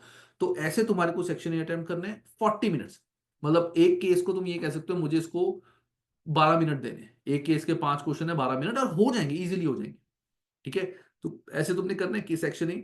देन जब तुम सेक्शन बी पे जाओगे, sir what should be the order sir too, नहीं सेक्शन ए ही पहले करना, सेक्शन बी में मत जाना पहले, आई टेल यू व्हाई। बच्चे जब सेक्शन बी से स्टार्ट करते हैं, I have seen this thing, students who start from section B first, वो सेक्शन ए अटेम्प्ट ही नहीं कर पाते, वो बी में ही इतने इन्वॉल्व हो जाते हैं कि बी हमें इतना डिटेल लिखना है, इतना अच्छा लिखना है, उनको पता ही नहीं चलता 3 घंटे निकल गए, और सेक्शन ए वो अटेम्प्ट ही नहीं कर पाते। There is no point of going for that. पहले 40 मिनट्स दो अपने सेक्शन ए में, कंप्लीट करो, then move on to section B. Section B में जब भी कोई आंसर्स लिखो अपने, तो ये मान के चलना for every minute, for every mark you have 2 minutes, for every mark you have 2 minutes, for every mark you have 2 minutes, मतलब अगर 5 मार्क का क्वेश्चन है तो 10 मिनट्स, 14 मार्क का है तो 28 minutes, for every mark you have 2 minutes. तो अगर तुम्हारा 70 मार्क्स है तो तुम्हारा 70 इंटू 2, दैट मीन्स तुम्हारे 140 मिनट्स ये हो गए, प्लस 40 मिनट्स तुम्हारे सेक्शन ए में, तो 180 which is equal to total 3 hours. इस तरह से तुम्हें अपनी प्लानिंग करनी है। अगर तुम्हारे को कोई क्वेश्चन ऐसा लग रहा है 5 मार्क का क्वेश्चन है, तुमने लिखना शुरू करा और 10 मिनट्स चाहिए थे, 10 मिनट्स हो गए और अभी आधा क्वेश्चन पड़ा है, बेटर है उसको वहीं छोड़ के नेक्स्ट क्वेश्चन पे मूव कर लो। क्योंकि उस क्वेश्चन में अगर तुम ऑलरेडी 10 मिनट लगा चुके हो और आधा लिखे अभी वो क्वेश्चन, तो उसमें प्रॉब्लम ये होगी कि तुम चाहे 10 मिनट और लगा लो तब भी क्वेश्चन पूरा कंप्लीट नहीं होगा। इसका मतलब वो क्वेश्चन तुम्हें पूरा आता ही नहीं है, पूरा आता होता तो वो 10 मिनट में लिखा जाता। तो जब भी ऐसे कोई सिचुएशन हो, तो वैसे तो कोई आई बिलीव नहीं होनी चाहिए, बट अगर ऐसी सिचुएशन हो कि तुम्हें लगता है क्वेश्चन है, तुमने 2-3 पॉइंट लिख दिए बट आगे समझ नहीं आ रहा, 10 मिनट लग गए, सोचने में टाइम लग गया, 10 मिनट हो गए, 11 मिनट हो गए, छोड़ दो, move on to the next question. इसको टाइम हम दे चुके हैं, हमें नेक्स्ट क्वेश्चन पे जाना है। हो सकता है यहाँ से जो टाइम तुम अपना पॉइंट्स वेस्ट कर रहे हो, जो मार्क्स वेस्ट कर रहे हो 2.5 3 मार्क्स, वो नेक्स्ट वाले क्वेश्चन में तुम ज्यादा गेन कर सको, वरना इसकी वजह से ऐसा ना हो कि वो पूरा क्वेश्चन ही रह जाए। तो सबने कोशिश करनी है कि 100% अटेम्प्ट करना है, पूरा पेपर अटेम्प्ट करना है, छोड़ के कुछ भी नहीं आना। और अटेम्प्ट का मतलब ये नहीं है कि बस सारे क्वेश्चन में कुछ ना कुछ तो मैं लिख के आया हूं, ये बीकॉम नहीं है, ठीक है ना, कुछ ना कुछ तो मैं लिख के आया हूं, ऐसा नहीं, लिख के जो आना है वो परफेक्ट लिख के आना है। उसी के लिए ये 3 दिन की मैं प्लानिंग तुम्हें बता रहा हूं। फ्लैग करके सर, कौशिक फ्लैग करके कैसे, मतलब मुझे समझ नहीं आया sir. Sometimes question ask for 8 risk, we are getting only 5 and 6, then what should we do. कोई बात नहीं, अगर तुम्हें 5 और 6 भी मिल रहे हैं अगर तुम्हें 5 और 6 मिल चुके हैं और तुमने जब वो लिख दिया और तुम्हारे पास टाइम बचा है, जैसे अगर 8 रिस्क और रिस्पॉन्स है, तो it is going to be for 16 marks. 16 marks मतलब 32 मिनट्स, 32 मिनट्स तुम्हारे पास है। कुणाल मैं बताऊंगा अभी एग्जाम डे का सुबह वाला। तो 32 मिनट्स तुम्हारे पास है, तुमने 25 मिनट्स हो गए, तुमने 6 रिस्क एंड रिस्पॉन्स लिख दिए, ठीक है। अब तुम्हारे पास टाइम बचा है और तुम्हारे को 2-3 रिस्पॉन्स नहीं मिल रहे, तो कोई बात नहीं, इस क्वेश्चन में जो टाइम हमें देना है 32 मिनट्स, वो दो, एक बार दोबारा पढ़ लो, कुछ ना कुछ तो मिल ही जाएगा, डेफिनेटली कुछ ना कुछ मिल जाएगा, इतना मुझे तुम सब पे ट्रस्ट है। और हर क्वेश्चन में अगर तुम्हारे को 8 रिस्क ढूंढने हैं, तो क्वेश्चन में 15 12-13 रिस्क होंगे, तो रिस्क तुम्हें मिल ही जाएंगे। कई बार फर्स्ट रीडिंग में हमें नहीं मिल पाते, but when we read again, अच्छा अच्छा ये भी तो एक रिस्क हो गया। या फिर कई बार ना तुम एक ही रिस्क को, वो 2 रिस्क बन जाते हैं, वो भी तुम कर सकते हो। बट ये है कि टाइम हमें पूरा देना है। अगर क्वेश्चन कंप्लीट हो गया, जल्दी हो गया, तो move on to next question. लेकिन अगर क्वेश्चन अभी पेंडिंग है, टाइम है, तो वी हैव टू गिव पूरा टाइम। सर यस अगर रोजली। जैसे फॉर एग्जांपल इफ एक क्वेश्चन है उसमें क्वेश्चन का जो डिवीजन लाइक वो आंसर जैसे लिखना है option A, option B, option 3, तो हम सारे तीनों के तीनों we have to attempt in 30 minutes, और इट इज लाइक कि जैसे आपने बोला कि मार्क्स जैसे पे एक डिपेंड है करता है कि ना रोजली। See that depends upon marks. अगर वो option A, option B, option C लिखा हुआ है, तो वो लिखा होगा ऑप्शन ए 5 मार्क है, ऑप्शन सी 3 हाँ, मार्क है, वो लिखा होगा। तो उसके अकॉर्डिंग तुम्हें टाइम को बायफिकेट करना है। अच्छा अच्छा ठीक है, दे तो मैं दे सोच रही वोंट थी बी कि एनी वी क्वेश्चन, हैव हाँ to, they won't be any question के A B C total 20 marks. तीनों की बायफिकेशन पक्का गिवन होगी। नहीं नहीं वो मैं, मेरा क्वेश्चन है कि I am talking about the time management, कि जैसे फॉर एग्जांपल अगर हम लोगों को लिखना है कि ऑडिट जैसे एक रिस्क क्वेश्चन उसका है, 6, एक क्वेश्चन में 5 मार्क का एक सब्सटेंशियल प्रोसीजर है, 6 मार्क का एक हाँ सब्सटेंशियल प्रोसीजर है, 4 मार्क का ऑडिट हाँ प्लानिंग बता, जस्ट एन एग्जांपल। करेक्ट, हाँ तो तो हम 5 लोग, मार्क का सब्सटेंशियल प्रोसीजर है 10 मिनट्स, उसमें दो। 6 मार्क का सब्सटेंशियल प्रोसीजर है 12 मिनट, उसमें दो। ऑडिट प्लानिंग 4 मार्क है तो 8 मिनट उसमें दो, दैट्स इट। तो इसका मतलब ये है कि एक क्वेश्चन है even if they are having like different sub questions, सारा मिला के 30 मिनट्स में लिखना है हमें। हाँ, अगर 15 मार्क का है अच्छा तो 30 मिनट में लिखना है। अच्छा ठीक है सर। ठीक है, सो ये तुम्हारी प्लानिंग है जो तुम सबको करनी है। अब बात आती है एग्जाम मॉर्निंग में सबको क्या करना है। ऑफ कोर्स जब तुम सुबह उठोगे एग्जाम वाले दिन, कुछ तो पढ़ोगे उस दिन। उस दिन भी मैं तुम्हारे को बोलूंगा कि एक टेस्ट ऑफ कंट्रोल का क्वेश्चन पढ़ लो, एक सब्सटेंसिव प्रोसीजर का क्वेश्चन एंड आंसर रीड कर लो, या फिर क्वेश्चन भी छोड़ो, सिर्फ आंसर आंसर रीड कर लो। टेस्ट ऑफ कंट्रोल के आंसर्स रीड कर लो, 2 क्वेश्चन, 2 सब्सटेंसिव प्रोसीजर के रीड कर लो, और 2 रिस्क असेसमेंट के आंसर्स रीड, सिर्फ आंसर्स रीड कर लो। क्योंकि you all know this is only B section जहां पे बच्चों को प्रॉब्लम आएगी। और बी में भी टाइपिंग में इस टाइम पे जितनी तुम्हारी टाइपिंग स्पीड है वो इंप्रूव नहीं हो सकती। आई बिलीव सबकी टाइपिंग स्पीड एप्ट है। इस टाइम पे तुम्हारे को ये देखना है कि तुम्हें लिखना क्या है।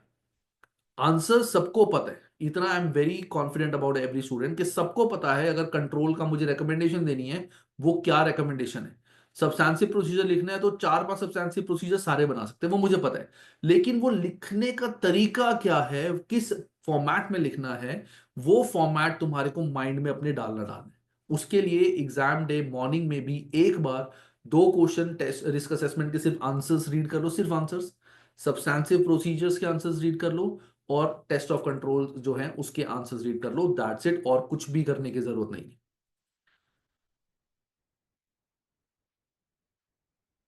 जनरलाइज का मतलब पता है क्या होता है इसमें? एक सेकंड, सफाई, हाँ। देखो जनरलाइज पता है क्या होता है। अब जैसे एसीसी ने स्पेसिफिकली पूछा कि इन्वेंट्री की एग्जिस्टेंस के लिए क्या प्रोसीजर्स होंगे, तो एग्जिस्टेंस असर्शन के लिए हमसे प्रोसीजर पूछे गए हैं। बच्चे क्या लिख के आते हैं? डिस्क्लोजर के। बच्चे लिख के आते हैं वैल्यूएशन के। बच्चे लिख के आएंगे कंप्लीटनेस के। क्यों? उन्होंने कहाँ से करा हुआ है? उनको कहीं से एक लिस्ट मिली हुई है कि इन्वेंट्री के ये 6 प्रोसीजर्स लर्न कर लो। वो उन्होंने इजीएस्ट प्रोसीजर, कंप्लीटनेस का इजी क्या कौन सा है, इसका इजी कौन सा है, वैल्यूएशन का इजी कौन सा है, डिस्क्लोजर तो बच्चे सारे डाल देते हैं कि check whether it is properly disclose in the financial statement to ensure proper disclosure, something like that. तो वो सारे बच्चे लिख देते हैं। लेकिन जब तुमसे पूछा गया है एग्जिस्टेंस, तो एग्जिस्टेंस के प्रोसीजर्स हमें लिखने हैं। जनरलाइज मतलब कि हमने एग्जिस्टेंस का तो एक आधा ही लिखा, बाकी जनरल लिख दी। We will not score a single mark for that. This is what ACC says कि सब्सटेंसिव प्रोसीजर में स्टूडेंट, अगर तो तुम्हें जनरली पूछा गया, देखो क्वेश्चन में अगर तुम्हारे को बोला गया है, देखो मैं बताता हूं, let's say if you have a question for non current asset, तुम्हें बोला गया है कि while checking the records you came to know कि there were certain assets of the company, जो कंपनी ने, ध्यान से सुनना, certain assets of the company जो कंपनी ने अपनी बुक्स में तो शो करे हुए हैं, लेकिन वो एसेट्स कंपनी के ओनर के नाम पे है, कंपनी के नाम पे नहीं है। ध्यान से सुनना, देयर वर सर्टेन एसेट्स जो कंपनी की फाइनेंशियल स्टेटमेंट्स में आ रहे हैं, but those assets belong to the owner, क्योंकि ओनर के नाम पे है वो, बट वो कंपनी के नाम पे नहीं है। और तुम्हें क्वेश्चन आया, what are the write any 6 substantive procedure to check non current assets, मतलब उसमें ये नहीं लिखा उन्होंने, कोई भी असर्शन नहीं लिखी, खाली to check non current asset. अब देखो यहां पे एसीसीए तुम्हारा एक टेस्ट कर रहे हैं। क्या टेस्ट कर रहे हैं? उन्होंने तुम्हारे को एक हिंट दिया है क्वेश्चन में कि यहाँ पे जो एग्जिस्टेंस है वहां पे गड़बड़ है, कि बुक्स में तो है बट वो एग्जिस्ट नहीं करती कंपनी के नाम पे। तो वो एग्जिस्टेंस उन्होंने इनडायरेक्टली बता दिया क्वेश्चन में। बच्चे क्या करते हैं, उन्होंने क्वेश्चन पढ़ा, केस नहीं पढ़ा, आधा अधूरा केस पढ़ा, क्वेश्चन देखा, सब्सटैंटिव प्रोसीजर ये लिखना है, लिखने शुरू कर दिए। ये देखा ही नहीं कि क्वेश्चन में उस चीज के रिगार्डिंग क्या चीज मेंशन करी हुई। एसीसीए ने अगर ये चीज लिखी है कि वो जो एसेट है वो ओनर के नाम पे है, कंपनी के नाम पे नहीं है, तो कुछ सोच के ही लिखा होगा ना, ऐसे तो नहीं मर्जी से लिख दिया। तो वो यही चाहते हैं कि स्टूडेंट्स जब भी कोई क्वेश्चन अटेम्प्ट करे, जो केस हमारे को दिया हुआ है उससे लिंक करके अपने आंसर्स दें। तो you can write, substantive procedure start होने से पहले यू कैन राइट कि as as per the question it is mention that कि नॉन करंट एसेट जो है वो बुक्स में है और एक्चुअल में एग्जिस्ट नहीं कर रहे और वो ओनर के नाम पे हैं, so there are issues with existence, so these are the substantive procedure which can work. तो एग्जिस्टेंस के तुम प्रोसीजर लिखोगे, यू विल गेट, अगर 5 है तो 5 मार्क्स। बट अगर तुम जनरलाइज देख के आओगे तो ऐसा नहीं है वो मार्क्स काटेंगे, बट वो तुम्हारे को 5 में से 3 मार्क्स देंगे, they will not give you full marks. इसीलिए ऑडिट में बच्चों के पूरे मार्क्स नहीं आते और ऑडिट में मार्क्स कटते हैं कि बच्चे जनरलाइज आंसर लिख के आते हैं। This is what generalize means. Sir ठीक है, यस कुणाल। सर जो मोनिश सर ने ग्रुप में पीडीएफ भेजी है फॉर सब्सटेंशियल प्रोसीजर्स, हाँ उसमें लाइक बाइफरकेट किया हुआ है कंप्लीटनेस, एग्जिस्टेंस, इन सब चीज़ों को। देन बिल्कुल। उसको हम पढ़ के थोड़ा सा अंडरस्टैंडिंग लेके और थोड़ा सा रीफ्रेम करके एग्जाम में लिखे, देन चलेगा ना? हाँ देखो, मैंने चेक नहीं किया मोनिस ने क्या रिस्पॉन्सेज लिखे हैं, honestly because I have not check. मैंने वो पीडीएफ रीड करी थी एंड मुझे काफ़ी सही लगी। लाइक वर्डिंग्स भी इतनी ज़्यादा हाई लेवल की नहीं है कि हमें समझना है, एंड मोस्टली सारे पॉइंट्स उसमें कवर है। क्योंकि मैंने जो मेरे नोट्स है मैंने उसमें भी प्रोसीजर्स बताए हुए सारे। बट आपके नोट्स में सर काफ़ी हद तक पॉइंट्स बहुत लिमिटेड और थोड़े से मिसिंग है, बट उस वाली पीडीएफ में सारे पॉइंट्स हैं।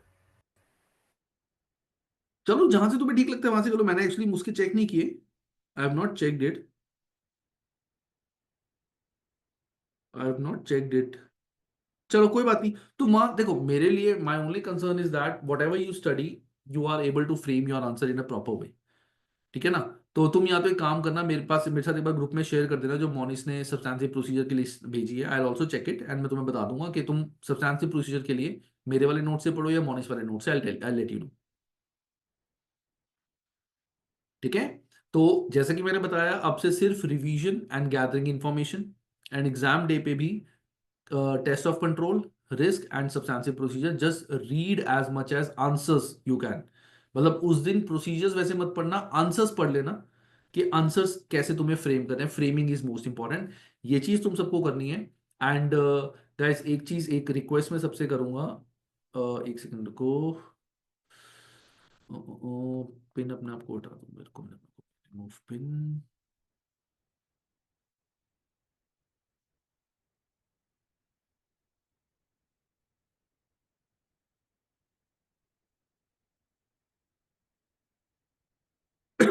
Just give me 1 second guys इसमें।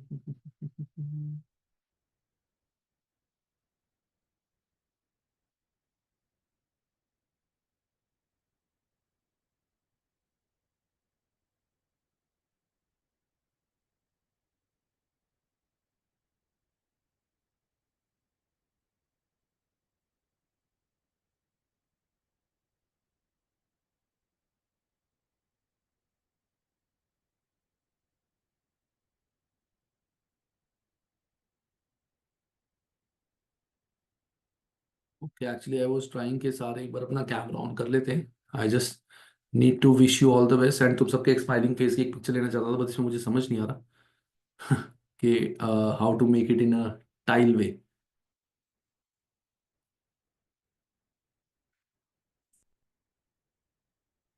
चलो कोई बात नहीं गाइस, कोई इशू नहीं है। तो this is the thing that you all have to do guys, ये चीज तुम सबको करनी है। और my best to best wishes are with you all, मेरी बेस्ट विशेस तुम सबके साथ हैं। ठीक है? एंड जो भी तुमने पढ़ा है अभी तक, सबने बेस्ट परफॉर्म करा है अपना। थोड़ी बहुत कमियां देखो सब में होती है, तुम्हें भी शायद किसी में कोई थोड़ी बहुत कमियां होंगी। इस टाइम पे किसी कमी पे तुम्हें वर्क नहीं करना, क्योंकि अब कमी पे वर्क करने का टाइम नहीं है, अब टाइम है बस कि सारी चीजें ग्रैदर करने का। I share the PDF in the group, okay, I will just check it. I'll just check it. Excuse me sir. Yes, Shreya. Sir मेरा एक क्वेश्चन है। लाइक मेरा जो सेक्शन ए है वो लाइक मैक्सिमम 24 मिनट्स में कंप्लीट हो जाता है। तो उसके बाद भी मेरे पास लाइक 2 hours 35 minutes अप्रॉक्स बचते हैं। बट जो मेरा लाइक जो है जैसे कंट्रोल के रिस्क वगैरह लिखने हैं या फिर टेस्ट ऑफ कंट्रोल्स हैं, इसमें मेरा बहुत टाइम कंज्यूम होता है। लाइक मोर इफ़ 16 मार्क्स का क्वेश्चन है तो अप्रॉक्स 50 मिनट्स तो लग ही जाते हैं, 50 to 55। कितने तो मार्क्स का? 16 मार्क का क्वेश्चन है अगर? Yes sir. अच्छा। तो सर जो बाकी क्वेश्चन जैसे लाइक सब्सटेंसिव प्रोसीजर है और जो छोटे छोटे क्वेश्चंस होते हैं तो वो मेरे अप्रॉक्स 1 hour 25 minutes मतलब मैक्स 1 hour 30 minutes में कंप्लीट हो जाते हैं। तो बाकी सभी क्वेश्चंस को अगर मैं पहले अटेम्प्ट करूं और बाद में जो टाइम कंज्यूमिंग क्वेश्चंस हैं उनको अटेम्प्ट करूं, तो ये कर स्ट्रेटजी ठीक सकती हो, कर सकती हो, बिल्कुल कर सकती हो। कि अगर तुम्हें पता है कि प्रोसीजर्स तुम्हारे हैं, you can right the procedures quickly, you can right छोटी चीजें क्विकली एंड बाद में बड़े क्वेश्चंस कर सकते हो। It's totally up to you, this is also good method. सारे मत करना, दिस इज स्पेसिफिक। क्यों मैं स्टूडेंट्स को क्यों बोलता हूँ कि मॉक्स करो ज्यादा? वो इसलिए मैं बोलता हूँ क्योंकि मॉक्स करने से क्या होगा, मॉक्स करने से तुम्हें पता चल जाएगा एग्जाम कैसे प्लान करना है। Okay guys, I was checking the procedures एक बार जो मोनिश ने भेजे हैं। देखो इसमें मोनिस के जो ये हैं, ठीक है। देखो जैसे मोनिस के अच्छे हैं, इनफैक्ट मेरे से बेटर है ऑनेस्टली, लेकिन यहाँ पे भी ना कुछ प्रोसीजर्स में उसने ये नहीं बताया है कि इसका पर्पस क्या है। जैसे मैं चेक कर रहा रिसीवेबल का, यस सर, एग्जैक्टली वही मैं आपसे पूछने वाला था कि मॉनिस हाँ, के कि कुछ प्रोसीजर्स का प्रोसीजर्स उसने में। ये नहीं बताया कि इसका करना क्या है, why it is being checked. तो इसीलिए आई वुड सजेस्ट कि तुम आंसर्स पढ़ो। मैंने तुम सब्सटैंसिव प्रोसीजर्स के लिए what you can do is एक बार मेरी वीडियो देख लो, मैराथन वीडियो, और वो देखने के बाद सब्सटैंसिव प्रोसीजर्स के आंसर्स को रीड करो। Roslin, can you share that PDF? Okay Roslin, you are from recorded और hybrid? Okay, I just share it, double A recorded मैंने भेज दिया उसमें भी। ठीक है, तो उसके लिए बेटर है कि तुम ना सब्सटैंसिव प्रोसीजर्स के क्वेश्चंस देखो और क्वेश्चंस ट्राई करो कि हर क्वेश्चन अलग हो। एक रिसीवेबल का, एक नॉन करंट एसेट का, एक प्रोविजन का, एक सारा, एंड एसीसीए के आंसर्स पढ़ो जो बीपीपी एग्जाम किट में, दैट इज प्रेफरेबल। एक तरीका क्या होता है, देखो I tell you, one way is कि तुम्हें प्रोसीजर ही नहीं पता, प्रोसीजर ही नहीं पता कि कंप्लीटनेस में मैं क्या लिख सकता हूं। तब वहां पे मोनिस के और मेरे नोट्स तुम्हारी हेल्प करेंगे, मोनिस के नोट्स ज्यादा हेल्प करेंगे ऑफकोर्स। लेकिन अगर तुम्हें प्रोसीजर लिखने का तरीका ही नहीं पता, तुम्हें प्रोसीजर पता है कि कंप्लीटनेस में तुम 4-5 चीजें लिख सकते हो, इसको ऐसे चेक करना है, इसको ऐसे कर सकते हैं, वहां से ऐसे कर सकते हैं, जर्नल लेजर से ऐसे कंपेयर कर सकते हैं, वो तुम्हें पता है, लेकिन लिखना कैसे है उसके लिए you will have to read from exam kit. ठीक है, ये चीज सबने करनी है। क्लियर है गाइस सबको? Yes sir. Yes, sir. Yes sir. ठीक है, मेरे को 1 मिनट दो, मेरे को कुछ मिला तो है ऐसे। व्यू गैलरी, हाँ गाइज मेरी ना एक रिक्वेस्ट है प्लीज सबसे, मुझे मिल गया वो जो गैलरी व्यू था। एक रिक्वेस्ट है सबसे प्लीज कि एक बार अपना कैमरा ऑन कर लो एंड सारे एक बार थम्स अप कर लेना that you all are prepared for exam now and you pledge कि तुम ऑडिट में 90+ मार्क्स लेके आओगे। डजंट मैटर, कोई फर्क नहीं पड़ता। मैं बहुत अच्छा कर रहा हूँ, बाल देखो सारे बिखरे हुए, मैं खुद नहीं ठीक से सो पा रहा। एक बार just one request. Would love to add. बाकी if some girls are not feeling comfortable then it's fine, but it's just one के एक बार मैं सबका एक रिकॉर्ड रखूं एक बैच का। I click a screenshot for me.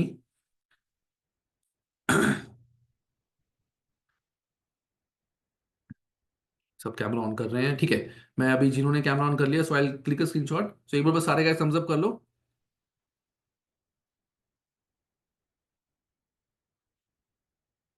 Perfect guys,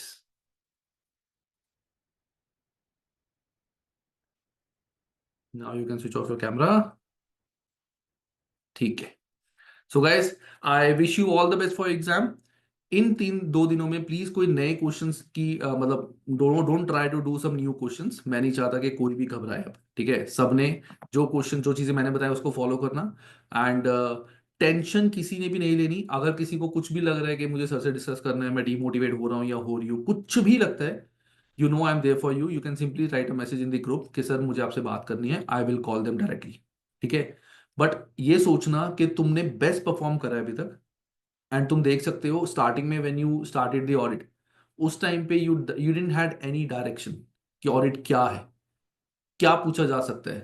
5 chapter, if you remember, 5 chapters पढ़ने के बाद सारे बच्चों के डाउट पता है क्या थे, कि सर मैं पता ही नहीं यहाँ से क्वेश्चंस क्या आ सकते हैं, क्या कितना इन डेप्थ पढ़े। और आज की डेट में नो स्टूडेंट इज कंसर्न कि सर उन 5 चैप्टर्स का क्या करना है, सबको पता है उन चैप्टर्स में क्या क्या आता है। तो this is a very good thing. सबको सिर्फ प्रोसीजर्स लिखने का, इन सबके लिखने में इशू आ रहे हैं। कोई भी बच्चा ये नहीं कह रहा कि सर ये चैप्टर मुझे आता ही नहीं, वो डिफिकल्ट है, सर वो चैप्टर समझ ही नहीं आया, सर इस चैप्टर में तो बहुत दिक्कत है।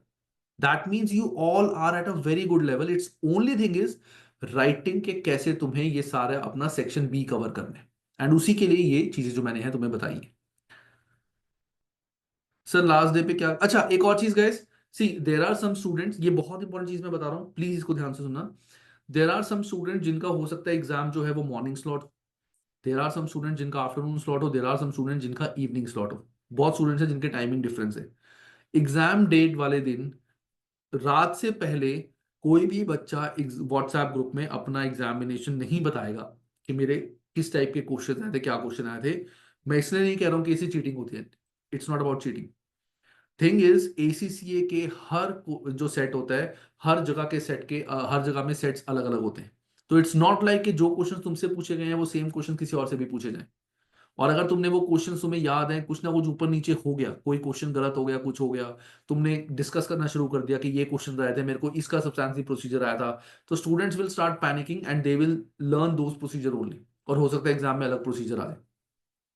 वो एसीसी कभी भी सेम क्वेश्चंस नहीं पूछता, देयर आर डिफरेंट सेट्स, हर स्टूडेंट के सेट अलग होते हैं, मे बी 2 और 3, it's not defined by ACCA. But मैंने चीज देखी है, there are many students, FR students अपने दिया, ये सबको पता है, कई स्टूडेंट को कोई और क्वेश्चन आते हैं, कई स्टूडेंट को कोई और क्वेश्चन आते हैं। तो ये चीज प्लीज कोई मत करना। अगर किसी का एग्जाम हो जाए, कोई कुछ ग्रुप में बताने की जरूरत नहीं है। In the evening we will discuss कि how was the paper, but morning में प्लीज कोई भी नहीं बताएगा कि मेरे को इस टॉपिक से क्वेश्चन आए थे, कुछ आए थे। ये ध्यान रखना। और समीरा, जैसे कि मैंने लास्ट डे पे बताया कि सिर्फ सेक्शन बी के आंसर्स रीड करना, 2 कंट्रोल्स के, 2 रिस्क के और 2 सब्सटेंशियल प्रोसीजर के, just read the answers word to word and that's it, और कुछ मत करना। अब किसी ने कुछ भी मुझसे अगर पूछना है तो you can ask guys, anything you want to ask you can ask me. Sir मेरा प्री मॉक रहता है तो उसको अभी अटेम्प्ट करना चाहिए कि रहने दूँ? प्री मॉक आज कर लो। जिन जिन स्टूडेंट्स ने मॉक्स अभी नहीं करे हैं गाइस, आज तुम अपना मॉक अटेम्प्ट कर लो, it's a good thing, thanks Shreya. जिन स्टूडेंट्स ने मॉक अटेम्प्ट नहीं करा है, आज के दिन अपना मॉक कर लो, कल से तुम रिवाइज कर सकते हो, आज अपना मॉक कर लो, कोई बात वन मोर थिंग सर, मेरा नहीं। मॉक अभी चेक नहीं हुआ है। मैंने कल 2 मॉक सबमिट करवाए थे तो मैं इसमें। अभी चेक करता हूँ, मैं एक्चुअली अभी तुम्हारे, मुझे याद है तुमने 2 मॉक करे, मैंने पहले भी तुम्हारा एक मॉक चेक करा हुआ है ना। Yes sir. सर ठीक वो है, मैं मॉक नहीं तुम्हारे था, वो एग्ज़ाम था, प्रीवियस ईयर क्वेश्चंस थे वो। अच्छा, मैं तुम्हारे अभी next 2 hours you will get your responses, पूरे okay, proper thank you response. Sir.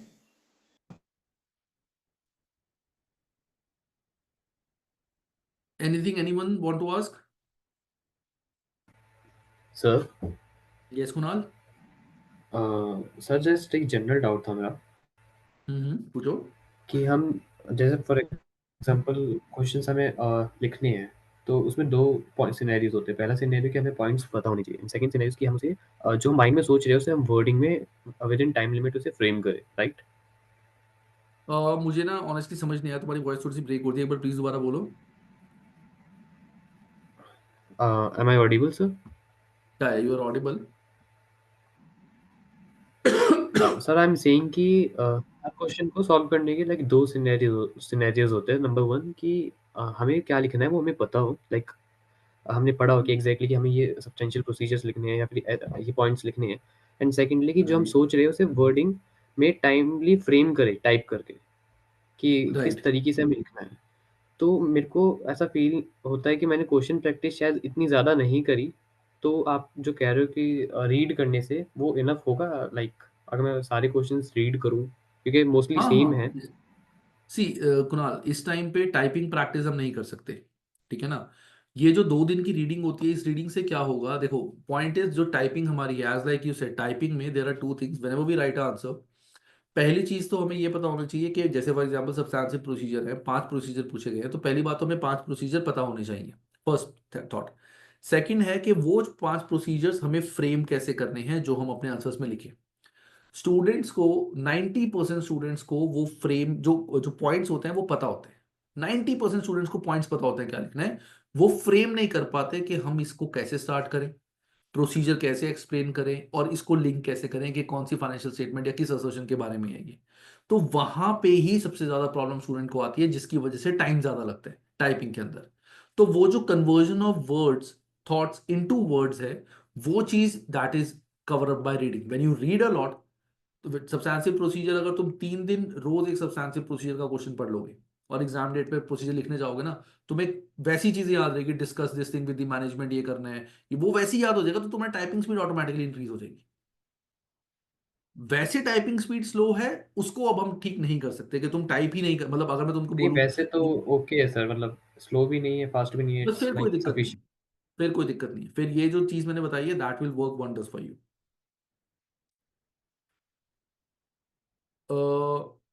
एक चीज, अच्छा, स्टूडेंट्स आर आस्किंग के ऑडिट के बाद क्या कर सकते हैं गाइस, पहले ऑडिट का एग्जाम दो।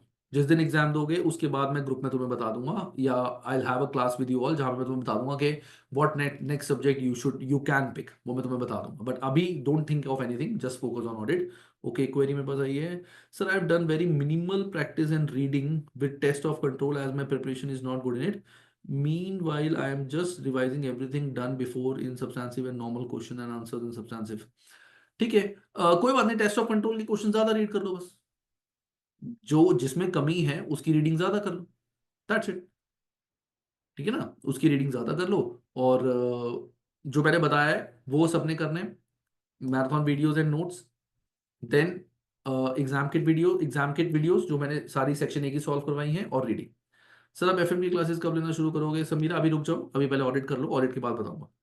मैं जब पेपर से पहले मैं कुछ नहीं बताऊंगा, पेपर हो जाए उसके बाद विल डिस्कस, अभी सिर्फ एफ डबल ए। ठीक है।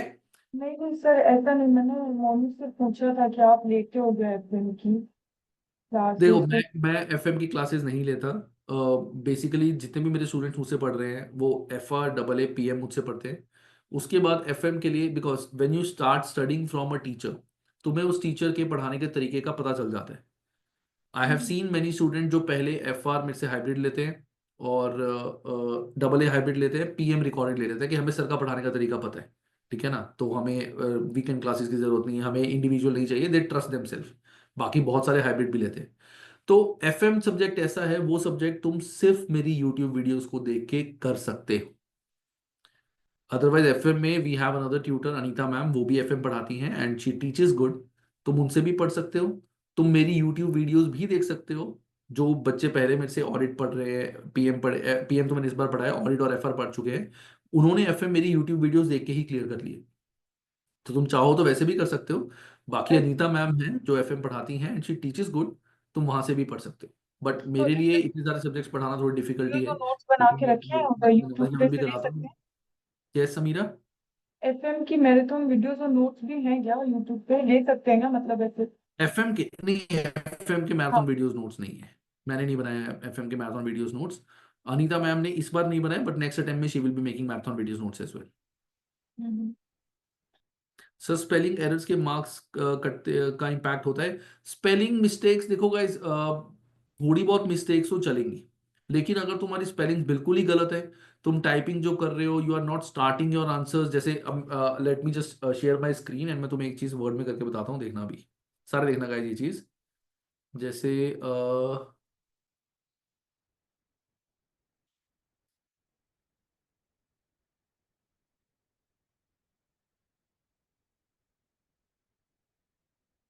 जैसे guys for example if you are writing a substantive procedure, ठीक है, एंड द प्रोसीजर जैसे तुम लिख रहे हो कि लेट्स से प्रोसीजर, मैं तुम्हारे अच्छा प्रोसीजर बताता हूँ। जैसे for example perform cut off testing of sales along with checking receipts after the year end to confirm that all the sales pertaining to current year only are recorded in the financial statements. ठीक है, just an example कि perform cutoff testing of sales along with checking receipts after the year end to confirm that all the sales pertains to current year only are recorded in the financial statement के current year की sales हमने record करी है वो हमने cut off testing से check करा इस चीज को। तो यहाँ पे अब जैसे मैं कोई भी प्रोसीजर लिखते हो, प्रोसीजर से पहले ना यहाँ पे कोशिश करना कि अपना ये नंबर जो है 1 डॉट ये लिख दो। इसमें तो फॉर्मेट हो गया, वहां फॉर्मेट नहीं होगा, बट नंबर्स लिख के करो, ये बहुत जरूरी है, पहली चीज। दूसरा, जब अपना आंसर लिखना स्टार्ट करते हो, this should be in capital, this should be in capital. अगर तुमने फुल स्टॉप लगाया, फुल स्टॉप प्रॉपर लगाने, फुल स्टॉप लगाने के बाद अगर तुम कुछ और लिख रहे हो तो वहां पे भी वहां पे ऑटो करेक्ट ऑप्शन नहीं होता। हमारे मोबाइल कीबोर्ड में या कंप्यूटर्स में होता है, इसमें लिखूंगा वो ऑटोमेटिकली देखो कैप्स ऑन में आ गया, एग्जाम में नहीं आएगा। तो नेक्स्ट जैसे तुम लिखते हो फर्दर देयर शुड बी, ये लिखा, तो ये एफ जो है ये कैप्स में होना चाहिए। ऑल्दो एसीसी ने क्लियर करा है कि वो फॉर्मेटिंग के और स्पेलिंग मिस्टेक्स के मार्क्स नहीं काटते, तो टेंशन की बात नहीं है। लेकिन अगर बहुत ज्यादा मिस्टेक्स होंगी that will create a wrong impression in front of the checker, और वो कहेगा यार इसको तो इंग्लिश लिखनी भी नहीं आती है, कि ना तो फुल स्टॉप लिखे है, ना पॉइंट्स में लिखे हैं अपने आंसर्स, पैराग्राफ बना के लिख दिए। एक जैसे तुमने एक आंसर यहाँ लिखा, ठीक है, उसके बाद एंटर, दूसरा यहाँ लिख दिया, तीसरा प्रोसीजर ऐसे लिख दिया, तो वहां पे तुम्हारी बाइफर्केशन ठीक नहीं हो पाएगी। कई बच्चे एक प्रोसीजर को काट के, अब जैसे ये प्रोसीजर इसके साथ लिखना है, इसको तुमने नेक्स्ट पॉइंट बना दिया जानबूझ के दिखाने के लिए, तो एसीसी को ये सारी चीजें पता है। तो इसीलिए अपनी फॉर्मेटिंग ध्यान रखना, और जो भी है कैप्स वगैरह में चीजें लिखना, फुल स्टॉप प्रॉपर लगाना, स्पेलिंग मिस्टेक्स थोड़ी बहुत हो चलेगा, बट बहुत ज्यादा मिस्टेक्स ना हो कि तुम बिल्कुल ही, जैसे एक जगह यू लिखना होता है, जैसे फॉर एग्जांपल यू लिखना होता है, हमें टाइपिंग क्या आता है, हम उसको यू लिख रहे हैं, ये चीज मत करना, ऐसी बिल्कुल ब्लंट मिस्टेक्स मत करना। थोड़ी बहुत स्पेलिंग मिस्टेक्स चलेंगी but not very mistakes, very much. कोई और अकाउंटिंग आईएफआरएस स्टैंडर्ड्स वगैरह ये सब वो सब तुम्हें इसमें एग्जाम में कोड करने की जरूरत नहीं है, इट्स नॉट रिक्वायर्ड कि क्या हमें कोई स्टैंडर्ड कोड करना है, क्या हमें कुछ लिखना है, नहीं, ऐसा कुछ करने की जरूरत तुम्हें नहीं है। ठीक है गाइस, चलो, I will not take much of your time because time is precious now, you just have 2 days and a half left. So just utilize this time in the best possible way. If there is anything you need from my side, you can ask in the group. Please personal message मुझे मत करना, मेरे बहुत message इस time आ रहे हैं, बढ़ते जा रहे हैं, मैं वो रिप्लाई नहीं कर पाता। Please send in the group and I will reply. Yes mister Banu. Sir, yeah, just taking an opportunity to say thank you for everything. So, like across world, so many people wanted to thank you like a face to face, but they didn't get a chance to tell you a thank you because you are the one in the videos that you make like a word to word in the YouTube with a free of cost for the people. I know so many of my friends also like gone through those videos. Even I got a lot of confidence, watching those videos and all. And you're doing a great job, sir. Just want to tell you a thank you from bottom of my heart. And then they're so in helping a lot for everyone, not only just in India, across the world. I've been watching those, and yeah, thank you for everything, sir. Thank you very much, Banu, for the appreciation. It's very it's so sweet of you. And see, मेरा जो purpose है, everyone knows me. I'm not here to earn lot of money कि मुझे पैसे कमाने हैं, मुझे किसी बच्चे को लूटना है, कुछ लूटना है. If there is all the students who are studying from me, if 90% of the students, yet 95% of the students are saying we are satisfied with the classes, but 5% students said कि we are not satisfied. मैं उनसे बात करता हूँ and मैं अगर जो भी मेरी कमी होती है I try to work on it. अब पीएम मैंने इस बार नया पढ़ाना शुरू सब्जेक्ट किया था, थोड़ा सा मैं डिले हो गया था, मेरी तबीयत खराब हो गई थी, इस वजह से मैं पीएम को कवर नहीं कर पाया। तो there were some students who started complaining कि सर आपकी वीडियोस नहीं आई या मैराथन वीडियोस नहीं आई, ठीक है, but I took it as a challenge. मैंने अब एक सारी मैराथन वीडियोस कंप्लीट कर चुका हूँ, सारा सिलेबस कंप्लीट है, उसके भी नोट्स पूरे हैं मेरे, पीएम के सारे नोट्स, सारी marathon videos, exam kit section है पूरा, section B, majorly section C, सारे चैप्टर सब कुछ कंप्लीट है मेरा। तो मेरा मेन पर्पस सिर्फ यही होता है कि student should pass and they should pass, and conceptually उनको चीज़ें क्लियर होनी चाहिए। उससे क्या होता है कि आगे जाके लाइफ में when they go for jobs, because I am telling you, in fact many students here also, when they apply for job, so उस टाइम पे ये सारी चीजें जो तुम पढ़ रहे हो, जो तरीका तुमने पढ़ा है, वो बहुत हेल्प करता है। Students who go in a cramming way, वो अब एग्जामिनेशन में या इंटरव्यूज वगैरह में they are not able to perform well because उन्होंने क्रैमिंग करी होती है। But a person who thinks practically, who knows how to find solution by themselves, तुमने देखा होगा, मेरा ऐसा नहीं होता कि बस कोई भी क्वेरी है मैं आंसर बताता हूँ, बस ये आंसर है कॉपी पेस्ट कर लो। मैं एक्सप्लेन करता हूँ कि ये चीज है। एफआर में ज्यादा होती है, एफआर में मैंने स्टूडेंट आस्क मी क्वेरी के सर ये क्वेश्चन का आंसर क्या होगा, मैं कभी भी स्टेट कैलकुलेशन नहीं बताता, मैं बताता हूँ इससे ऐसे करो, इसको ऐसे करो। That is because I want all the students who are studying from me, उनको कॉन्सेप्चुअली चीजें पता हो, वो क्रैमिंग साइड पे ना जाए। That is only thing I want. And see the thing is, when it's all about mindset. If your mindset is not like in monetary terms के खूब पैसा कमाना है, तो ठीक है, ये चीज होती है। And I know there are many teachers who teaches better than me, but thank you very much for your kind words, Mr. Banu. And I wish everyone in this group all the best for exam. Please exam time में when you attempt your paper, अपना target रखना 90 plus, in fact 100 out of 100 का।